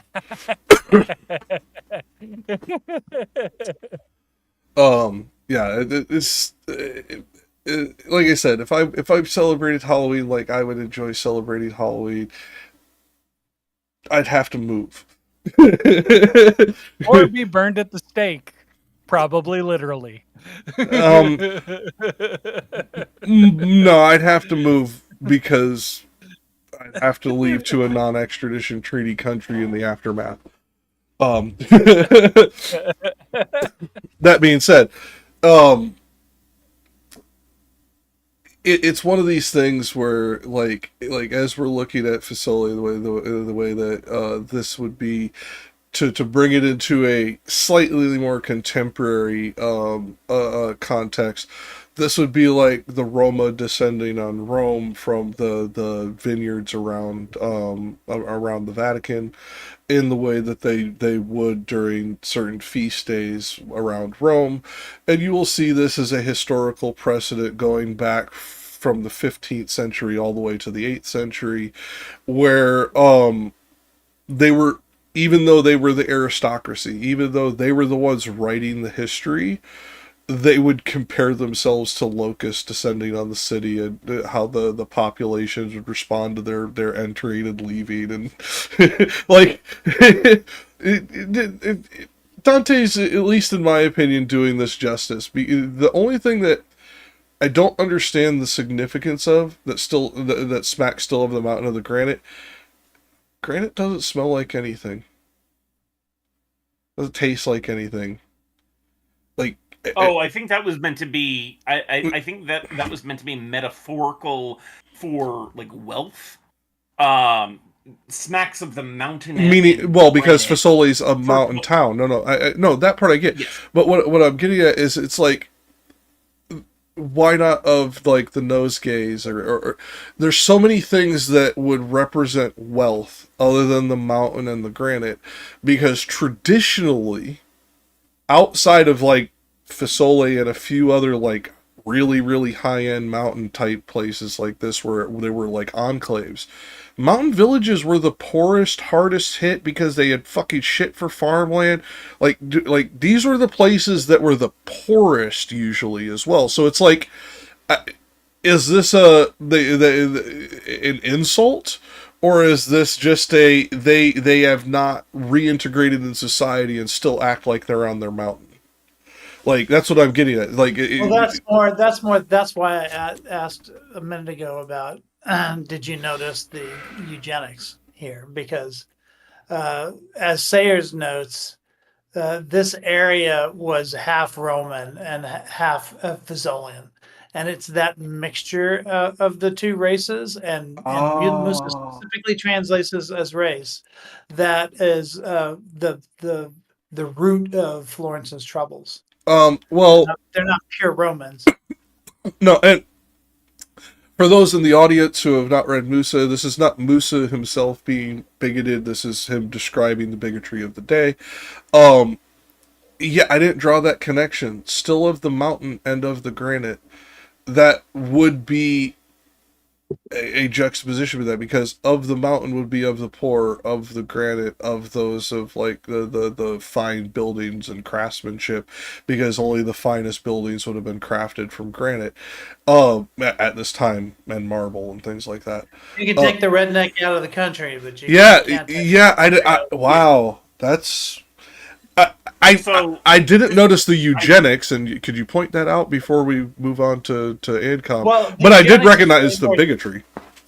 The eugenics is more Sayer's interpretation, but it's according to Florentine tradition, Julius Caesar besieged Catiline and Fiesole, and when the city fell, Romans built a new one on the Arno to be peopled half by Fiesolans and half by Romans. Dante attributes much of strife and disorder in Florence to this adulteration of the Roman stock by families from Fiesole and the surrounding country. Okay, ANCOM, you were going to say something, because Pretty clear. yeah, So- no, I just wanted you to read it all out before we moved on. That's all. Yeah, Yeah. I just wanted to point out. So Longfellow's choice of the word "smacks" here seemed, at least in your case, to imply smell.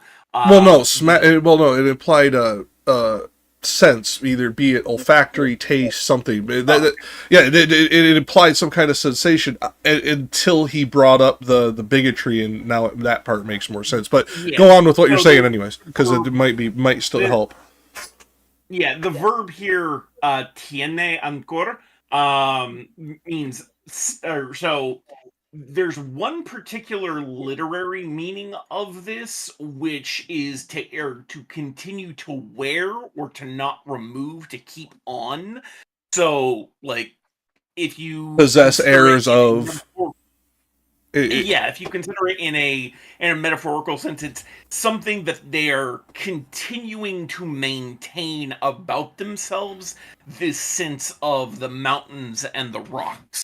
could you interpret it, because from the Italian it is slightly different, identity politics of like a region, or regional identity politics of, or behavior, Oh, yeah. culture? Could that be the implication? Yeah, absolutely. But like, this is why I'm Hold on I- 1 second. seeing it as a bigotry to me, based on what I'm reading of the history, seems to it seemed to me more of a this was a place where the wealthy and the powerful would retreat from the main the main thrust of the city of Florence. So that's why it seems to me this was more of a classist. I think he fell. What's the word I'm looking for? A classist judgment than one based in another form of bigotry. Like it seems that he's talking about the wealthy, especially in that he's talking about the sorry, my words are just not coming out today. It's He's okay. Get saying smiling that- and laughing. That usually helps us. He's talking about the fact that the good things that Dante does will make these people his enemy, and then going on the history of Fiesole seems to indicate that these are the wealthy, the powerful, the people who would be the sorts of actions that would make these people his enemy would be those that seek to remove them of their wealth and power. No, okay. I heard most of that, so I get what you're saying. Here is my question to the group. Do you believe this is Dante's interpretation of what Brunetto would be saying? Or do you think this is Dante's interpretation and therefore actual, like, personal social commentary of the same people? ¿Por qué no los dos? Why not both? It could be both, but at least with this, Both. Yep, both is good. yeah. We all know the Road to El Dorado fucking meme. In fact, I usually send that gif when fucking Lethe asks me something about fucking Jerry Springerville. Just like just both. That's just my answer. Just always I both. mean, it seems to me that Dante does consider himself to some degree a victim of Rome. So it's hard for me to automatically attribute to him like agreement with him here. Because he is sort of mixing like two different philosophies by being a Guelph, right? Or being, at least by being, what is it? The black. I always confuse the black and the Blackwell. white. But Blackwell. being a black Guelph, right? Because he's not 100% just for the papacy. Like it Wait, seems isn't he a like white he was. elf? But Black Guelph was the church. I thought that's what Rich was referring to. Those are the ones that supported the Catholic Church. Oh, the church is Black Guelph. I thought you were saying that Dante was Black Yeah. Guelph. I was like, No, no. Well, I just mean to say that the Guelphs supported Rome over the kings. the emperor. Yeah, yeah, and right. But then you have the black Guelphs and the white Guelphs. One of whom was not, one of whom was entirely on the side of Rome, and the other one Right. kind of being more moderate in that regard. Yeah, they were on the side of He the was on his church. family was on that side that was moderate, which means they were insufficiently loyal to the papacy, which is why they were exiled. Well, they were loyal to the church. They're never Trumpers. Well, okay, yes, they were loyal to the church. They were not loyal to the Pope, which Right. in modern times sounds normal. In this time, very not normal. Well, I mean, like quite literally, if you look at even in the modern day, if you look at like societies like Society of St. Pius X, okay, for example, they would be people that would be considered to be loyal to the church, but not loyal Right. to the Pope. Right. And the thing this is is true that, of a like, couple of the but anti-popes as well. But let me finish what I was going to say. But if you talk to most Catholics, most Catholics that are not part of this society or whatnot believe that they're like in schism because of this belief that they are loyal to the church but not the Pope. Because according to non-schismatic Catholics, you can't have one without the other. Right. Yeah. But this is one of those things that like you were trying to say that this is something that's only like was big in like the past, but it's still present in the future. No, We have examples of it in the I'm future. saying it's more present in the modern present, times. Yeah, it's more compared to there. Yeah, it's more present in the modern times than the ancient times. In the ancient times, even if you hated the Pope, there were plenty of people who hated Rodrigo Borgia, hated him, absolutely despised him, thought he was fucking evil. But he was the Pope, so they fucking obeyed him. Like even the most vile, fucked up, like ridiculous popes that were like contrary to their traditions of their time period, whether we'd call it evil by today's standard or not, evil by their standards, they would obey the Pope. So it's really odd for a declination of we support the Catholic Church, but the Pope can go fucking sit on it. Like that is really uncommon in the 14th and 15th centuries. Like it's just not something that was done. So like that's what I was drawing. In this time period, this would be shocking to anybody outside of it. Right. I'm just saying. I'm just trying to draw parallels that there's similarities in this. Like it isn't something that just happened back then. It's happening in the modern age at the same time. I mean, I'll point to the one of the more recent ones. In my research for the book I'm working on, I came across one of the Catholic apologists that do the YouTube shit.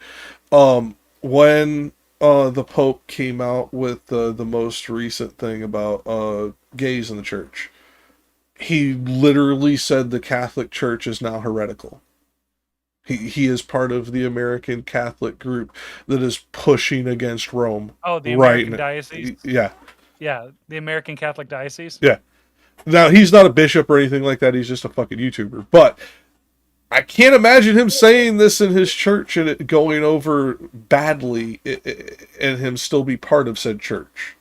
You know what I mean? Like, Right. you know, so like that tells me at least a large minority think the same thing enough to where the church isn't pushing back against it currently. Right, but like what Pope Francis basically said, it wasn't that like the Catholic Church like I quote know. unquote a lot. Yeah, I don't get it. I know that they, and as Ancom it could tell us, they didn't do enough. Yet somehow for these fucking lunatics it was too much. Like, Because they Didn't see do where enough. it's leading.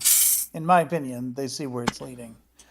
yes, These are steps. well, but because to them they see where it's leading because they know they're wrong if they've actually read their fucking Bible.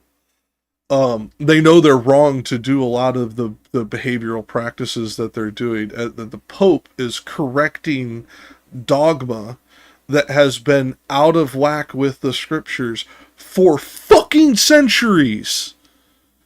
Well, I wouldn't even say that he's correcting dogma. He's Doctrine. He's I said the wrong word. Doctrine should be the correct word, I should say. Okay, yeah, because I was about to say because like he's just correcting a cultural aspect that was a part of Catholicism more than anything that was like dogmatic. Well, it's dogmatic in the cultural sense, not the religious sense. So I should have said he's changing doctrinal interpretation, which will Right. change the dogmatic behaviors of the followers in time. So you are right to correct me. That was my mistake. But that's what I'm saying. He is actually getting more in line with the way the scriptures were interpreted before the fucking 1700s and 1600s when the Catholics fucked everything up and the Protestants fucked everything up all at once. Everyone's like, just hold my beer. Let's see who can screw it up worse this time. At this point, there's some yeah. At this point, there's some teetotaler on the side just holding a fucking rack of beers, just like, fuck, I don't have any more room. Like, I mean, that's what it felt like, and that's kind of what I'm getting at. So, like, this is a modern Catholic doing the exact type of schismatic thinking that you're talking about with Pope Pius the 10th. Right now in 2024, and I forget the year, was it 72 for Pius? Or was it earlier? For Pope Pius X? Yeah, was it? Pope Pius X was in response to Vatican II, so it was 60s, 70s, yeah, okay. Yeah, it was early 60s, I think.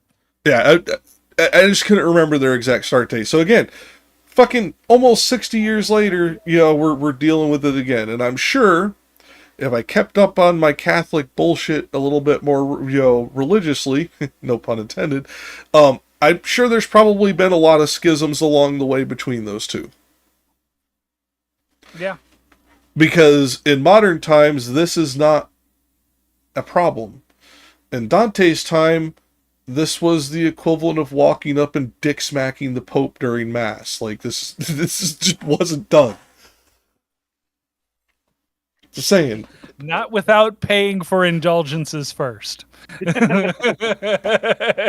or definitely fucking paying with some punishment afterwards. I'm guessing there's a lot of Hail Marys for that one. I don't know. We're talking about a time period in which if you had enough money, you might be able to do it. I know. But going back to what we're reading here, the very last line that you left off on, take heed that of their customs thou dost cleanse thee. Again, I think I have to side with Rich here. This seems more like him interpreting what Brunetto would say rather than what Dante himself would say, because Dante himself would have viewed him as, if not a victim, at least somebody slighted by the church and the papacy. And Brunetto is kind of like ignoring that and going back to the old bigotries. So it seems like him trying to delineate himself from Brunetto as opposed to putting himself in line with Brunetto, but still showing the formal respect. one particular, the non-Latin Yeah. ethnicity. In fact, he even calls him Brunetto Latini, Mhm. right?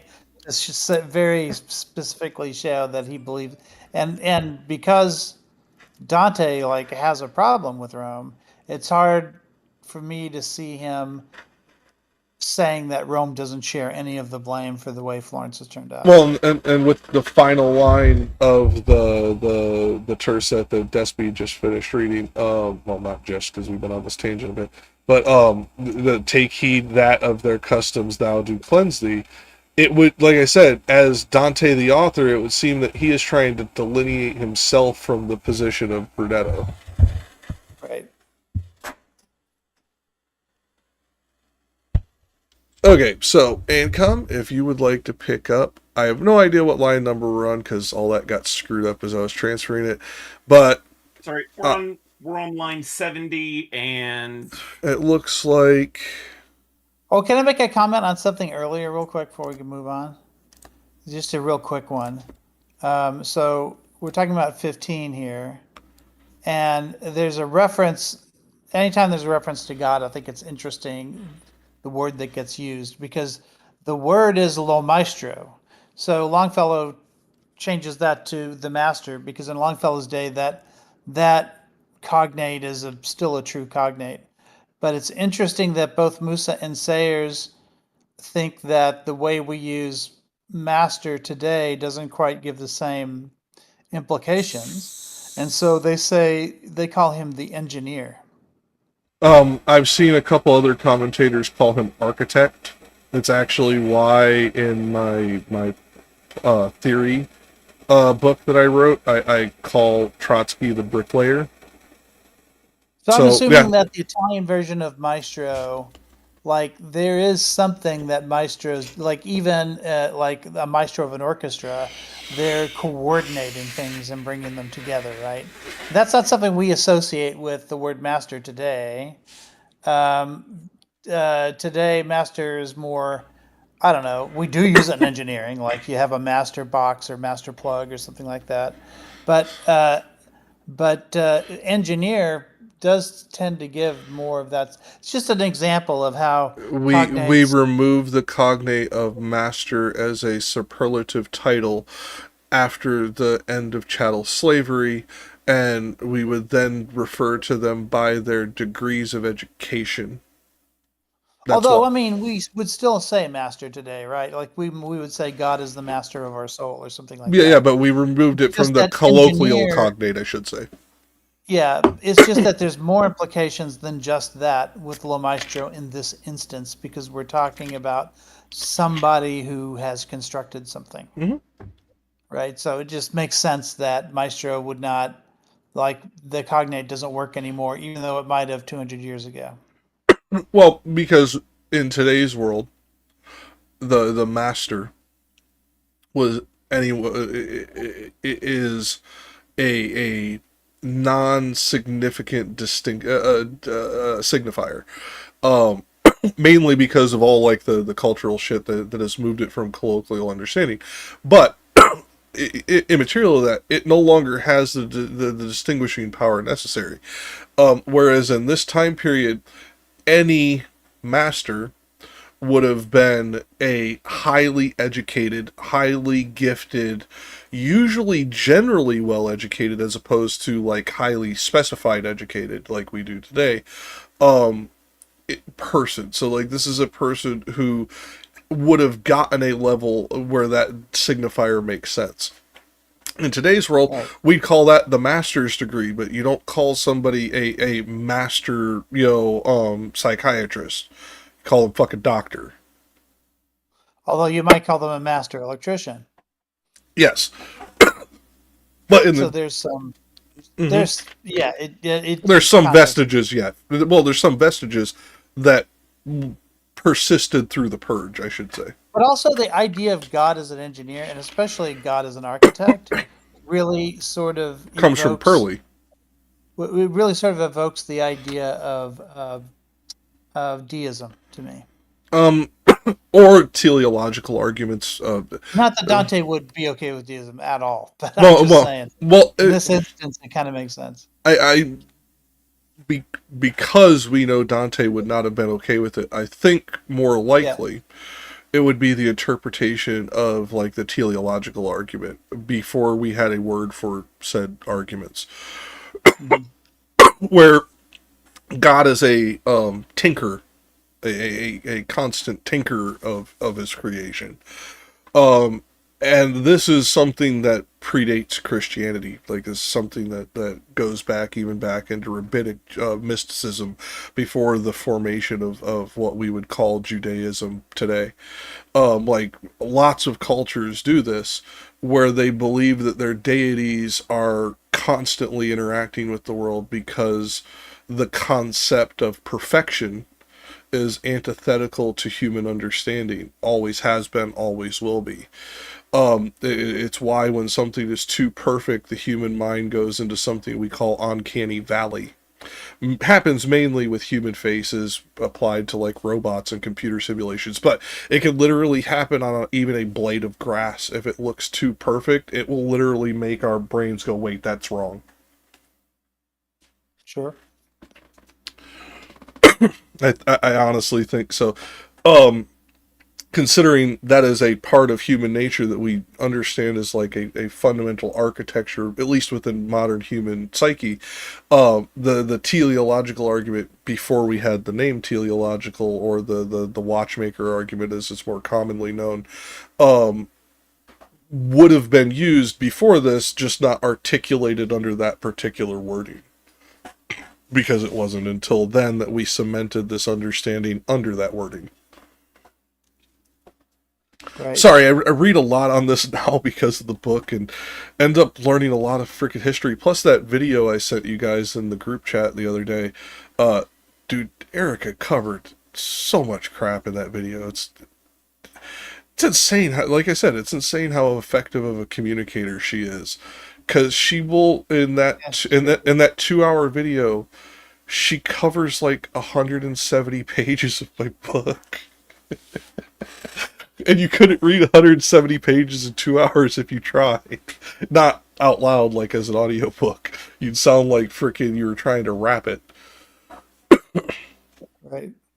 Okay. Anything else before we have ANCOM go on? Despy? Okay. Sorry, I was waiting for Audible because I had to look over. Okay, ANCOM, I have it, if you're using the spreadsheet, I don't know the exact numbers, but I do have it marked. Start at thy fortune so, and end at for whatsoever fortune I am ready. Figure that's a good bookended set of tersets Start with to go fortune, over. end with fortune. Yep. That was my exact thought. 70 to 93 for anyone who cares. Yep. And these will all be marked for later, but right now it's fucked up. Thy fortune so much honor doth reserve thee. One party and the other shall be hungry for thee, but far from goat shall be the grass. Their litter let the beasts of Fasole make of themselves, nor let them touch the plant, if any still upon their dunghill rise. In which may yet revive the consecrated seed of those Romans who remained therein, the nest of such great malice it became. If my entreaty wholly were fulfilled, replied I to him, not yet would you be in banishment from the human nature place. For in my mind is fixed and touches now my heart the dear and good paternal image of you when in the world from hour to hour you taught me how a man becomes eternal, and how much I am grateful while I live behooves that in my language be discerned. What you narrate of my career I write, and keep it to be glossed with other texts, by a lady who can do it if I reach her. This much will I have manifest to you, provided that my conscience do not chide me, for whatsoever fortune I am ready. Okay, so. Damn, animals, stop fucking around. Okay, so. Two things. I think there is a distinction that needs to be brought out for those who are listening rather than just reading. There's two separate uses of fortune in this. And there's a reason that I had the bookend the reading. Thy fortune, meaning the essentially thy fate, thy outcomes, and the coming future and past, is the way this starts. At the end, it is fortune, capital F, the entity. Because when it is referred to in this way, it becomes fortune the abstract thought, as opposed to like the individuated personal interpretation. I'm not thinking that Dante's actually invoking the goddess of fortune. I think that this is more to do with just the abstract concept of fortune rather than personalized fortune. And I think that that's done intentionally so. Yeah. So, like, even in the Italian, there's the capitalization difference indicating, a noun versus a proper noun, indicating a concept versus a personification. Yeah, I had to find a Latin translation for that to make sure that the capitalization was there. But yes. Yeah. Yeah. So you could say in line 70, thy fortune so much honor doth reserve thee. You could, and Musa has translated that more as destiny or future or just luck in general, whereas 93, for whatsoever fortune I am ready, the fortune being capitalized here seems more like, the He is speaking to the abstract rather than about the abstract. He is, fortune, I'm ready, come get me. Well, at that point, fortune, as in, it's the same sense as in the saying, fortune favors the bold, right? It's... Yeah. Or to put it into a different word than fortune, future I'm ready, here I come, kind of thing. We see this this don't want to call it a trope, but it is a trope. This trope within storytelling pretty universally. This isn't Western storytelling. Like Despy probably be able to give us a list a mile long on Eastern shit alone. That does this exact trope. Because this. So to be clear, you're saying the fortune at least in 3 Lee is the goddess. What was that, Rich? So to be clear, the fortune in 95 is the goddess. Well, but other instances where it's not capitalized, it's not. Well, but I don't think he's invoking it as the goddess, as Dante. I believe that this is a 14th century colloquialization where fortune has the goddess, quote unquote, has instead become the abstract of the randomness of your future, the potential of your future. Well, yeah, of course. I mean, yeah, but I see all gods as metaphorical in that way. But I mean, this is to them as close to a literal one as we can get, right? Because fortune is literally turning her wheel, right? I mean, that's the role that she has. It's a physical thing that she has. Like, at least on the literal level, she's a goddess. Now, you can then say that represents the fickleness of the future or whatever, but well, don't make me sing "Luck Be a Lady" tonight, all right? Well, no. What I'm talking about is, first of all, I wouldn't make you sing it. I'd ask you to sing it. There's a difference. Second of all, going into the actual the conversation on this, by the 14th century, I'm going to put this as nicely as I can. The Catholic Church had systematically and effectively removed the concept of other deities as an acceptable abstract thing for about 600 years. Yeah, that's true. So Dante's kind of a bad boy, right? But I think following these conventions. No, but I think in this one he is, because this is how many of his contemporaries and successors continue to use it even to this day, where we will use the abstract of Fortuna and call her Fortune, and then like invoke her whether you believe in her or not, because it is now an abstract concept to draw a easy colloquialization without having to go into the massive pedantic explanation I am. So I have a question. Line 87. Mhm. You have by a lady who can do it if I reach her. Is this an invocation of Mary?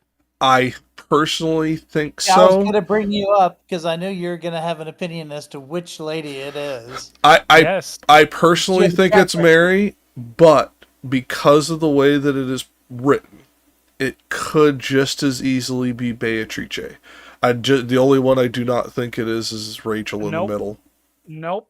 I do not think it would be Beatrice for the same reason I didn't think it was before, is because this is capitalized. And like I said, you could be right. I'm just saying it could be Beatrice. I just do not think it would be Rachel in between them. I think it would be one or the other. Rachel. You mean Lucia? Or Rachel? Lucia. Sorry, not Rachel. Yeah. Yeah. Sorry, okay. I've not slept much. My bad. There are 3 ladies, yeah. Well, and like there is other interpretations. Only one of them has a capital letter in front of her name.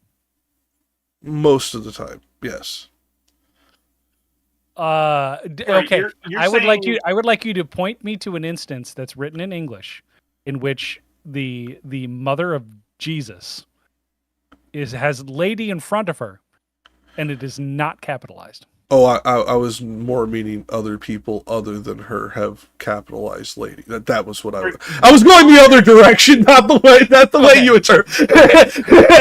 I was going more inclusive, not more exclusive. Okay. Sorry, I missed would what say- line are you talking about? He's talking about by a lady who can do it if I reach her. The one set up from where you finished. Oh, okay. I got you. Yep. Because I don't have the numbers on there, it's messed up. But I personally, when I read it, instantly thought Mary. But here is my problem. I am confronted with the intellectual honesty of, is that actually my thought, or have these conversations we have had juxtapose that imagery into my head, and now that will be like just kind of how I interpret it going forward. I still have to look to make sure which was right as we go, because I don't want to. I'm just saying that it looks to me as if he's asking for humility in writing text, is what it looks like to me. And who would you ask for humility? And is somebody who Why do you get would say would humility? be in your, I get everything except for the humility. to keep it to be glossed with other text. What you narrate of my career, I write. No, that I get. No, I get. But glossed. glossed is meant to be preserved. Like gloss text meant that we were wax covering the vellum in this time period, or the Right. parchment, and that's what I mean. Like so like, why do you get humility? To me, that's longevity So, that he's looking what I- for. Oh, like for me, when I see this, like for it to be glossed, what I feel is that what he's saying is that the language he's going to be used is going to be like possibly rather arrogant, rather what is it, verbose, rather what is it, not in the correct state of mind while writing it, and therefore he's asking for humility when he writes it. Rich, did you get humility? Because to me, glossed with what I know of like page like preservation of the 14th century, I took this to I want it to be kept as like long-standing record as opposed to kept in humility. So like he could be right. I just didn't read it that way. Yeah, how does that make it Mary versus somebody else? I don't think it would change who it is to I be buy the Mary. simple capitalization. Like I don't think either one of these particular arguments would determine whether it's Mary or Beatrice. I just think that the humility just threw me because like I viewed this as he wants it to last for posterity. Right. But that doesn't mean you don't have to. Even if it lasts for posterity, that doesn't necessarily mean you have to write it arrogantly at the same time, or be in an arrogant mindset when you do it. Yeah, no, it's interesting. I just didn't read My it that main way. thing is that like when you look at Mary and you look at what is it like how she became the mother of God, like Catholics revere that as like ultimate humility. Um, yeah. I mean, no, I have to take that into account, and I do not know the history if that humility is a modern like reverence that we do or was the reverence of the time. So I don't want to dispute it that on that ground without looking into it. But with what we know has persisted into modern times, at least from some point in the past, you have at least a good likelihood of being correct. I just yeah, Rich, when did the cult of Mary start again? Oh, I don't know. 9th century, I think. Because about to say it's Hold on. probably something that I will actually look caught that on up. pretty well by that time. I mean, it's not like what is it? I know like early church, there's less mention, Sorry, but I know that like 431. yeah, I think So- 9th century may have been when they were recognized rather than when they technically started, but still, like long fucking time ago. I'm just saying that like what is it? Like he seems to be super excited for some reason. Whatsoever fortune, like I am ready, like sort of thing, for what's going on. I think he's asking for humility. Yeah, maybe it's because of the way I read that second, or the for whatsoever fortune I am ready, because I read that as like the stereotypical like, yeah, let's go get it type thing, and maybe that's just my personality. Where it could be my own juxtaposition in there. Okay, And I will say this. ChatGPT does say, because I asked if they capitalize. How does Dante ever capitalize pronouns when it comes to Beatrice? And the answer was no. And then I said, okay, but what about the word lady? And it says, yes, lady is often capitalized when referring to Beatrice. So this still may be Mary, but I wouldn't go on capitalization alone. Yeah, because Yeah, I mean, the capitalization question here is more a question of Longfellow than it is of Dante, because the Italian word donna is never capitalized. Oh, well, there you go. Okay. So then that just tells us whether or not Longfellow holds that opinion. well, but it also doesn't tell us anything because we are talking about interpreters and translators, not secular or not seminary scholars. So like they're trying to interpret what they believe Dante was saying, not what the church would have thought of the Can time. you read line 87 there, Ancom? Hold on, I'll back up. I moved down. Line 87. In what, like in the that Italian? in my language be discerned? Or not? Is it 90, 97? What is it? 90. Like, a lady who can do it if I reach her. A donna che saprà sale arrivo. Okay. Yeah. Although not capitalized lady. Yeah. Eserbolo a ciostar con altro testo a donna che saprà sale arrivo. So it'll be saved and kept with other texts by a lady que sapra who can like by a lady who with is that able. ability. Yeah, who at least if I go back to the Latin, it would be who is able. Yeah. So the if I could reach her is also kind of telling, right? Because the way the hierarchy of this stuff works, Mary sends a message through, two intermediaries by the time it gets down to Virgil. And so if you're going to get an interpreter to do this service for you, I assume it would be the one that you can directly contact with, which in this case would be Beatrice, right? Yeah. And like commentaries point to previous passages, like in Canto X. He's talking about getting to someone of her beauteous eyes, all things behold. From her thou'lt know the journey of thy life. So this is something that Virgil is telling to Dante, saying that eventually you'll get to someone with beautiful eyes, which see everything, and you'll get to know, the future of your life. And so that again kind of suggests that this is Beatrice, who Dante will eventually He does have beautiful eyes, and who will give him a understanding or a vision of his future to come.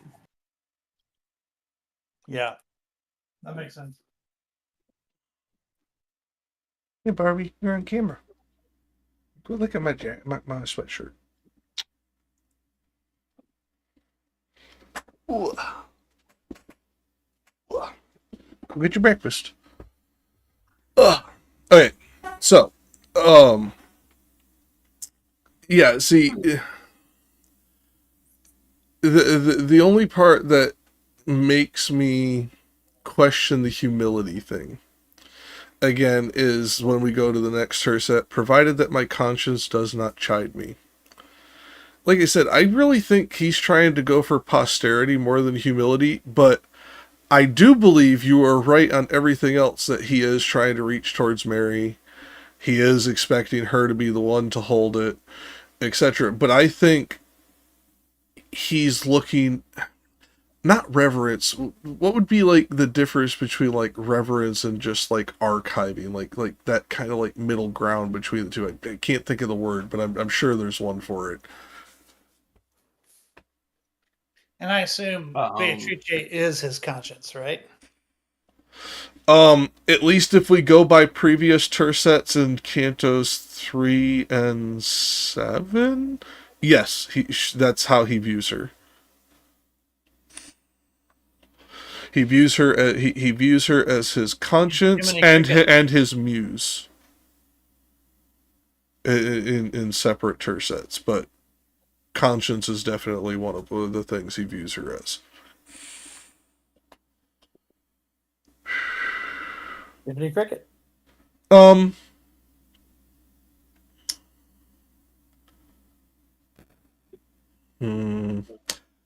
We'd have to go over that, because I'd have to ask if you mean by the Disney interpretation or the original, like, idea of the character. But that's a whole other conversation, and I don't want to go off on that tangent. We've gone off on enough of them already today. And we're just making up for such a short reading last week. I mean, we're still going pretty quick on the reading. It's just I don't want to get off on a tangent about Disney. We'll be here for an hour on that one alone. Like there's just so much, especially when you start digging into them, like adapting fables into some of their. Oh God, dude, it gets so complicated. Which do you mean what Walt meant by this? Because if so, I hope you don't. Well, but also, like, Geppetto is an Italian. He would know a lot about Italian literature and history. No. Again, I'm not arguing that. I'm just saying it's just like it, because, like I said, Disney. First of all, like, we can get this episode taken down. We say the wrong thing because Disney just scrubs for shit. It's wild. That being said, like, this is a company with one of the most problematic histories that is still a major corporation to this day. Like, we are talking about, like, some of the messaging that was intentionally put into these stories in a whitewashed version because of the politics of the person who happened to own. You didn't like Song of the South? Not the one I was thinking of, but a good example. But yeah, like, I mean, you could even go with Dumbo, the Crows. No, I was going with Steamboat Willie. I mean, like, I was going all the way back to the fucking original fucking problem child. Like, Jesus. Oswald the Rabbit? God, Jesus Christ, deep cut, man. Deep cut. Nobody in the chat who watches this is gonna know what the fuck we're talking about. Yes, but they may look. Yeah. Okay, that being said, yeah, there is a lot that goes into, like, interpreting some of this stuff. And yeah, maybe Jiminy Cricket, honestly, if I was going to compare to a Disney character because of the less problematic folklore origin and Disney interpretation because of Walt's politics, I would have went with the fairy godmothers of Cinderella.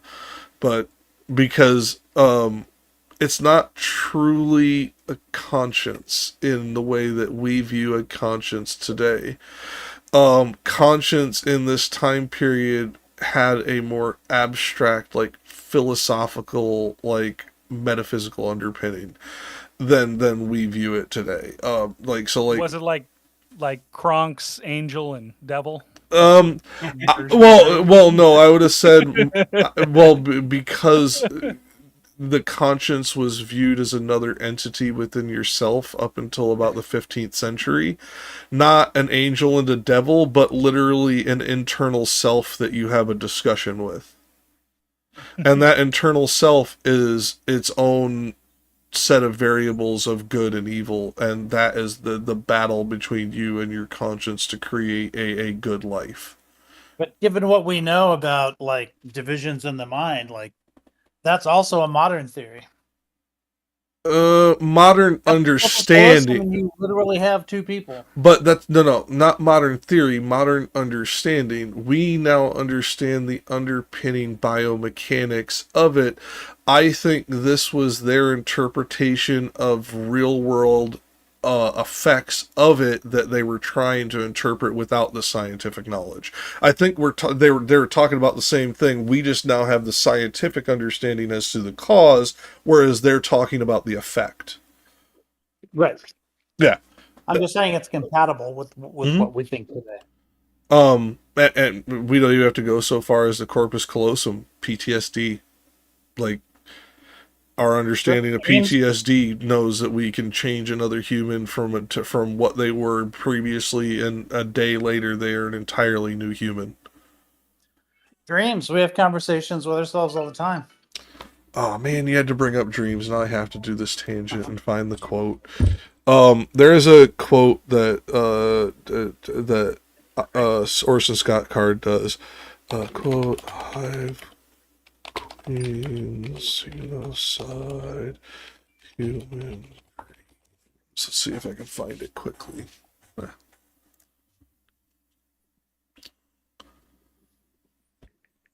Nope. Screw you, Goodreads.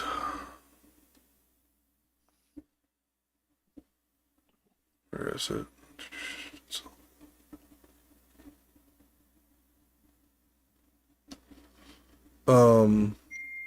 Okay, I'm switching to phone, so I'll just be texting in. On my way to work. Alrighty.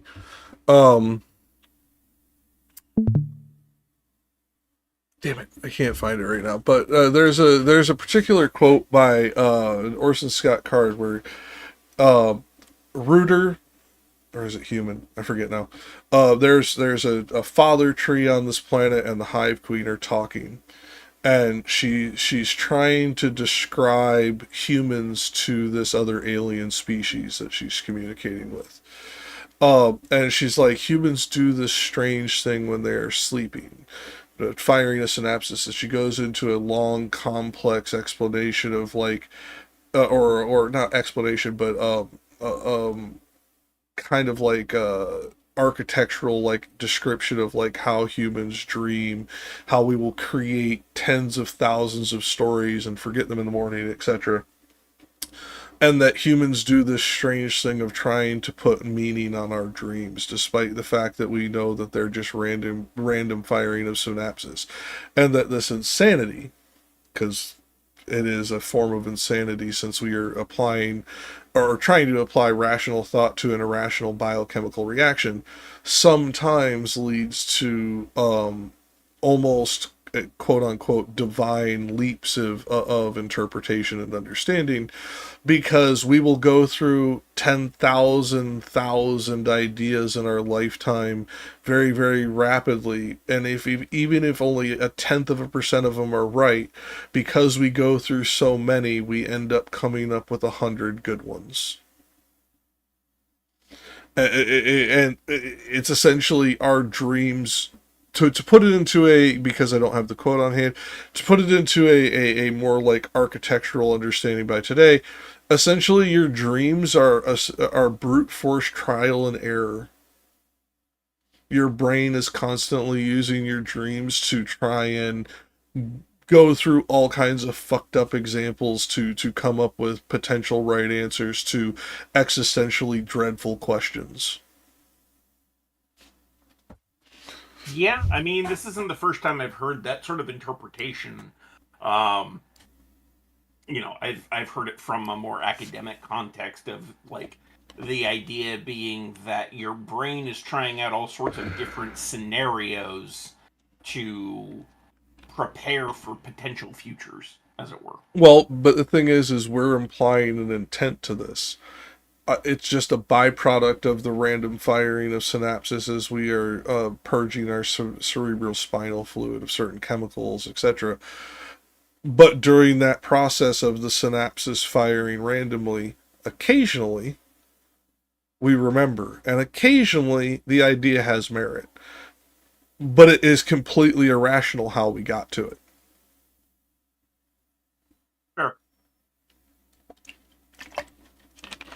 Does not mean we're wrong, necessarily, but what does mean we were irrational in our formation of the problem.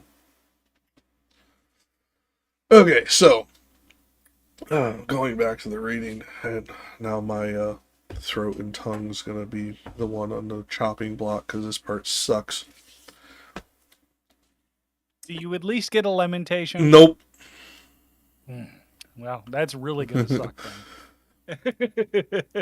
Such Hansel is not such Hansel is not new unto mine ears. Therefore let fortune turn her wheel round as it may please her. The churls his battock. My master thereupon his right cheek did backward turn upon himself, and look at me, then said, He listeth well on who noteth it, nor speaking less unto that account. I go with Sir Brunetto, and I ask who are his most known and most eminent companions. And he to me, to know of some as well, of others it were laudable to be silent, for short would be the time for so much speech. Know them in some that all of them were clerks, and men of letters great and great fame, in a world tainted with self-same sin. Page. Priskin goes yonder that wretched crowd, and Francis of Acroso, and thou hast seen there, if thou hast had hankering for such scurf. That one who by the servant of servants for Arno was transferred by Baccaglione, right? Baccaglione. Yeah. I mean, with my accent aside, where he has left his sin excited nerves. More would say, but coming and discoursing can be no longer, for that I behold new smoke uprising yonder from the sand. A people comes from whom I may not be, commended unto thee by Tesoro, in which I still live, and no more I ask. Then he turned round, and seemed to be of those who at Verona ran for the green mantle, across the plain, and seemed to be among them, the one who wins, and not the one who loses. Okay. This is one of these points where I believe this is Dante the narrator more than anything else. I do not believe that he is trying to be Dante the author in this section or Dante the character, hence why Dante has so actual little point to this final section. I believe this is the narrator trying to speak of what in the time period would have been a well-known figure. It just happens to be less well-known to us in modern times. And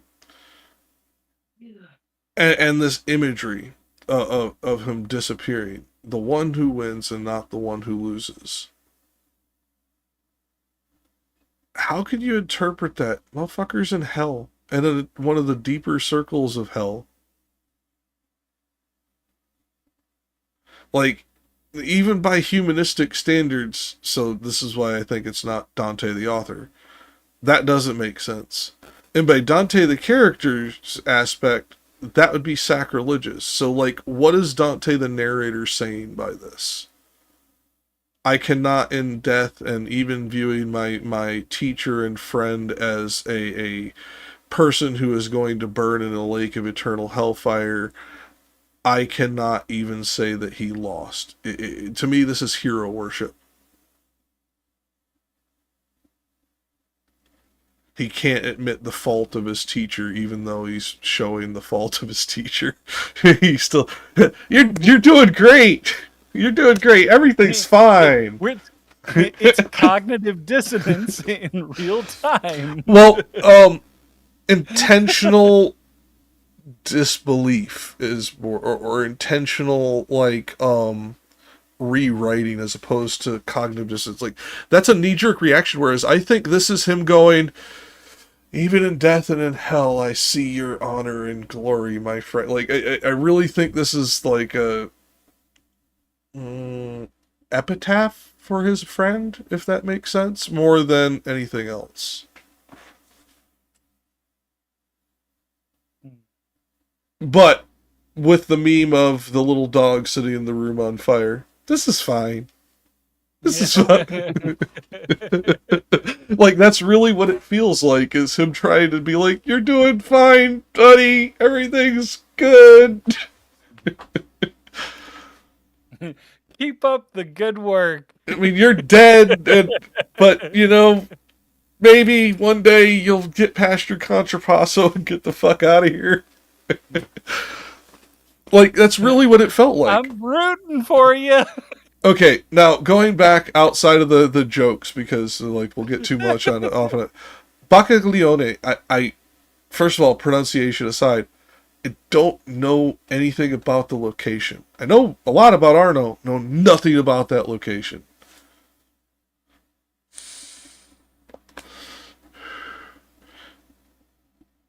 Don't ask me. I have know nothing about it either. I'm just seeing what I can find there real quick. Longfellow's like comment on it is talking about the event of what was transferred between the two locations, but it doesn't tell me anything about the location. It's just like,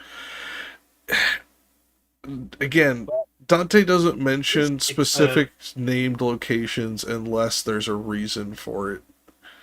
It's not so much a location as it is an entity. It is a river that flows it flows. Oh, so they're talking about the river Arno.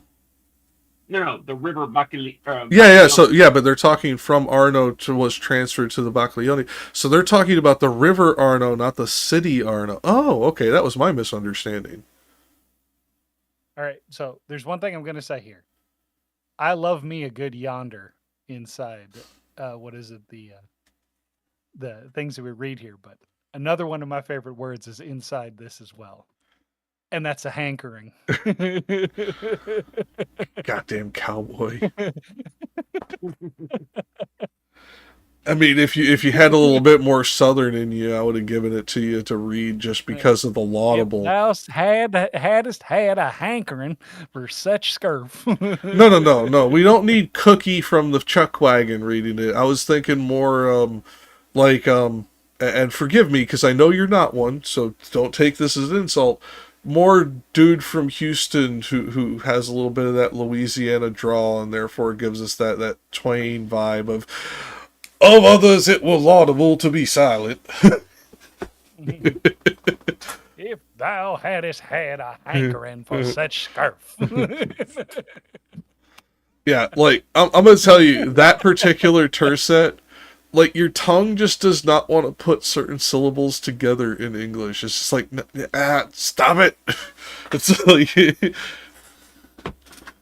the Priskin goes yonder with that wretched. It's like the only way that makes sense is if I add a cadence to it and a bounce to where it sounds like song, and then the rest of it would sound dumb.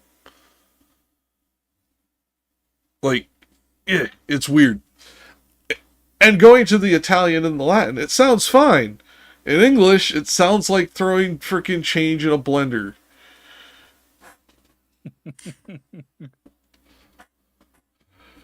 Yeah, so I'm just looking up these two rivers. They don't appear to be really anywhere close to one another. So is Arno on the Bacchio? No, the Arno flows to the west.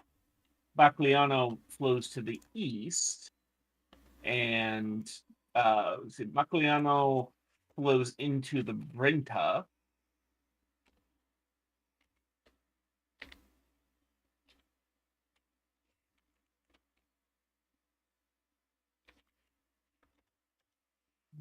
Find the right map here. Yeah. So it's significantly farther north. Okay, so right, the Bagliano flows through Vicenza and Padua, while the Arno is a couple hundred miles south. It flows through Florence. Okay, hold on. 14th century map of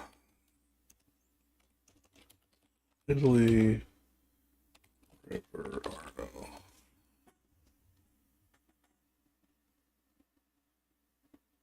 No? Okay. I was thinking maybe, several centuries of like oxbowing and shit had moved it. Not enough. Well, this is saying that a servant, or a servant of servants, was transferred to the Baglione from the Arno. Yeah, which is why I thought it was the city of Arno to a city of Bagliano, Baglione, because of the fact that servant of servants in this context would be a talk of the Pope being transferred as a child, because one of the secondary names of the Vicar of Christ on earth is the servant of servants, because he is the servant of Jesus, who is the servant of God, blah, blah, blah, blah, blah. There's a lot that goes into fucking stupid idiosyncrasies like this. Gotcha. So I thought it was location to location, because that's happened where a pope has had to have been transferred via armed guard or via secret from one location to another for one reason or another. And the city of Arno is a place where several famous cardinals have come from. So I just assumed place, but if it's rivers, this makes no goddamn sense, and I want to smack whatever cartographer handed him a shitty map.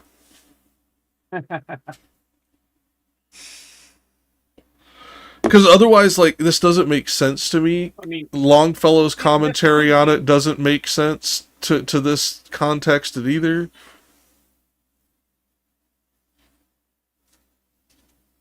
well, okay, this could be more abstract. It's using the names of the rivers, but it might be intending to reference certain cities. So whereas the Arno flows through Florence, the Baglione flows through Vicenza and Padua. And he made a point of mentioning the city of Padua very early on in this canto. Yeah, because this could be a significance of the exiling from one location to another. I mean, it's weird wording, and yeah. So this is what I wish I had a fucking Bill and Ted phone booth. Damn it. Yeah. Musa, his commentary indicates that the servant of servants here is Andrea de Mozzi, the Bishop of Florence, who, by the order of Pope Boniface, yeah, Boniface the Eighth, was transferred to Vicenza on the Bacchiglione River, where he died that same year or the next. Transferred. Where he has left his sin-excited nerves. Yeah, I'm gonna have to dig into that one after the stream there, people in chat, because I have the sneaking suspicion this is a social commentary that is partially lost to history, and commentators leave off for a certain level of good taste. I have the sneaking suspicion that he got transferred due to some scandal or heresy or offense or another. Because, like, sin-excited, where he left his sin-excited nerves, like, that's a really weird wording. Yeah, I mean, it seems both Musa and Sayers take this particular interpretation about Andrea de Mozzi. Well, no, that's fine, but the other part is when you look at the Latin translation, and therefore I'm guessing the Italian translation is very similar. Sin-excited is not an interpretation choice. That is a almost literal translation of the words. The only thing they added was the fucking hyphen. Dovelatio le malprotestinarvi.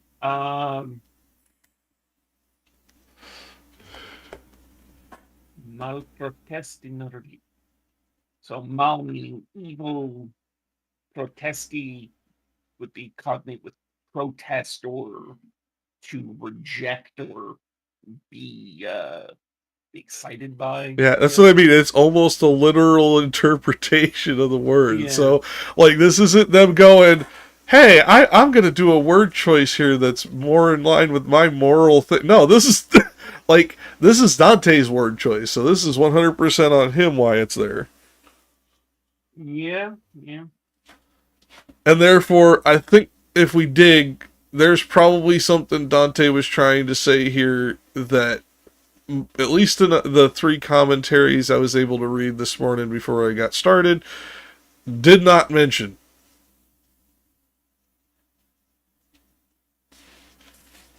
I think you are correct in him making commentary here, but I believe it is the commentary of Andrea de Mozzi, who died in 1295, and because we know that A year after Brunetto. Dante, with the character of Dante, is in 1300 or 1301. I know it's one of those two, I think. So he's like his where he has left his sin-excited nerve. So like it suggests he's dead, which matches. But sin-excited nerves is a bishop, and he was transferred a year before his death. At least by context clues given by history and Dante himself, there's more to this story than what's in the text that would probably be much more well known to people of the time period. Yeah. So we will just have to dig afterwards, because this is one of those things that we're going to have to go back to like actual like source material to figure shit out. Like, this is going to take some work. Yeah.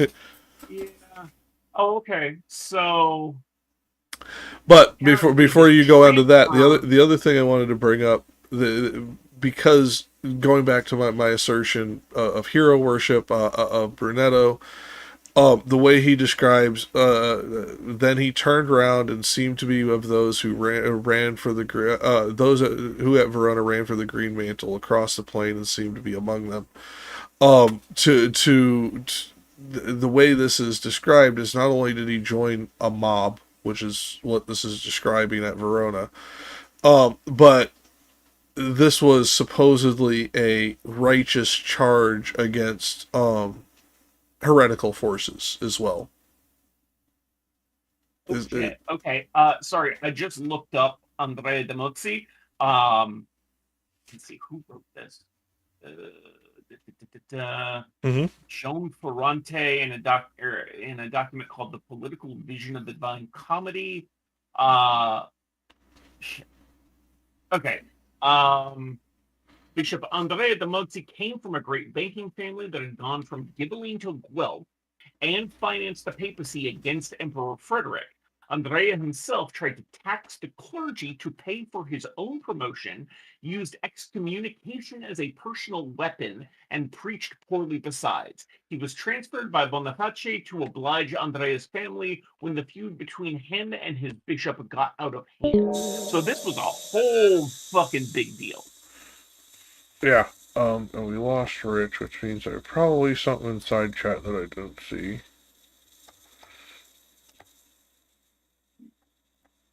No, nothing inside chat. He might have gotten to work. Well, yeah, but normally he says something, so I was making sure he didn't say anything. No, he said that he was going to be, what is it? On the like, phone. muting Yeah, himself yeah, but later. but he normally types something in the chat before he leaves if he has something to say about what we've been talking about. So I wanted to check because I hadn't had side chat open that whole time because it makes the screen look funny. And not to mention who wants to look at big ass links about chairs right now. Well, I wouldn't mind. Yeah, but like I said, it's one of these things where the other way he words it is it's like he's joining the mob, but he joined the righteous mob. And like, so like going back to this, like now that we know of what that bishop was like, yeah, this tracks. Dude was kind of a shitheel. Yeah, I was like, sin-excited nerve seems like a fairly good description of this dude. Well, yeah, but like I said, there had to be more context, and I'm glad that you found that scholarly book about the political implications, because that wasn't in most of the commentaries about the literary interpretation. Yeah. Yeah, no, but as we get done with this, is there anything you want to go back and like go over again, like reread, like etc.? No, I mean, I think like this last section just seems to be a lot of name dropping and pointing of fingers by Dante, because he's doing he's doing this to a lot of people. I mean, buckle up, that doesn't stop. Yeah, no. But unfortunately, us not His being finger has contemporaries, only just begun to wag. Yeah. Yeah, this is a little bit tricky to parse through, just because we're not contemporaries. We don't automatically understand a lot of these references. Well, yeah, that's why we dig into it, and that's why we do the recaps at the beginning and stuff like that. Because the other thing is, guess what? Unless you're dealing with a fucking Dante scholar, most of your professors don't know this crazy shit we're bringing up either, because it doesn't fucking matter. Yeah. We're just giving you all of the context because I don't know what class you're taking that's asking you to read this son of a bitch. Like, if this is a theology class, none of this matters. If this is a political history class, all of this fucking matters. Yep. So, we will give you all the information we have access to, and depending on what class, who knows? May help you, and you may even be able to stump your professor. But be careful, some of them don't like that shit.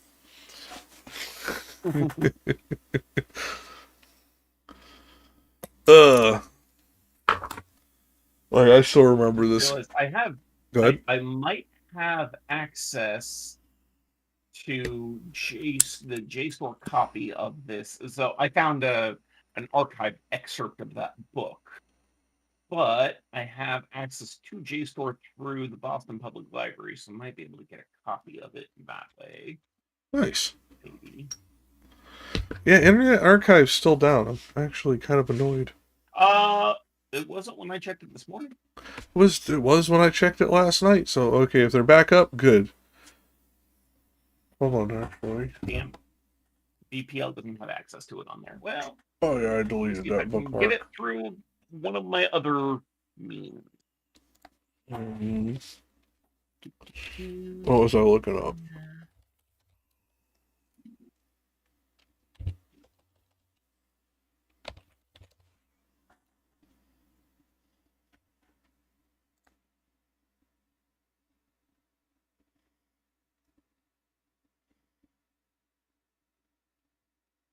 All right. Well, if we are at the end, I think I'm gonna hop off.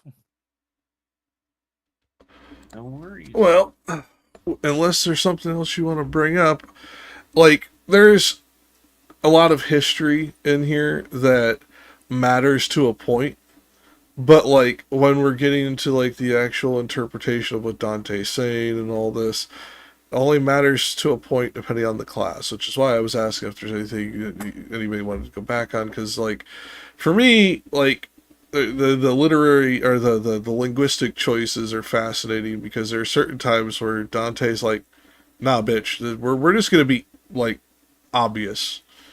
There is no, I'm not gonna give you any double entendre, there's not gonna be any wiggle room, not this bitch was fucked up. Like it's just instant. And then other times where he is so flowery with somebody who's technically more vile and has done more screwed up crap. Like it's weird. But on that note, if you're taking off, go get some sleep, my friend. Yep. Because I need it. yeah, you look exhausted, and it's what, I midnight am. for you? Right, and I also have a cold. Well, whatever you're taking must be working, because I couldn't tell based on the sound of your voice. Yeah. All right. So I will feel talk better, to my y'all later. friend. Sleep well. Take care. Bye-bye.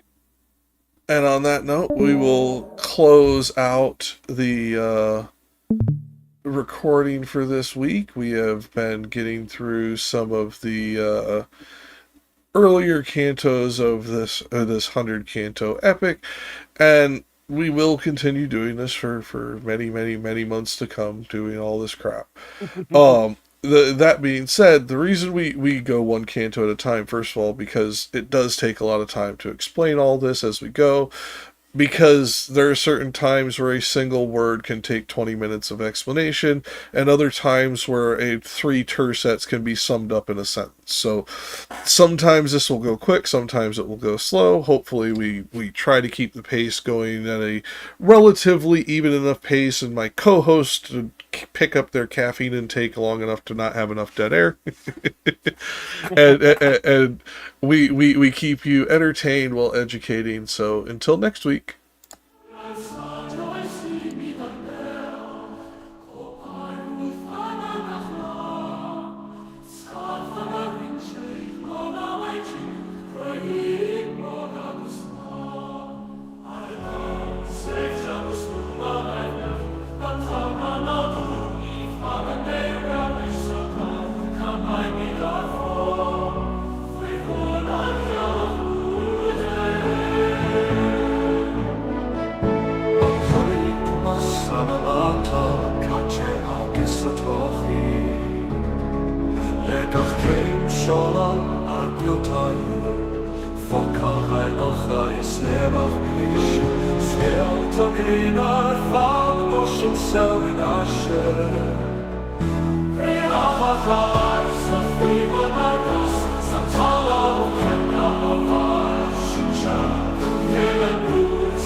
Greener Farbe, Schütze in Asche.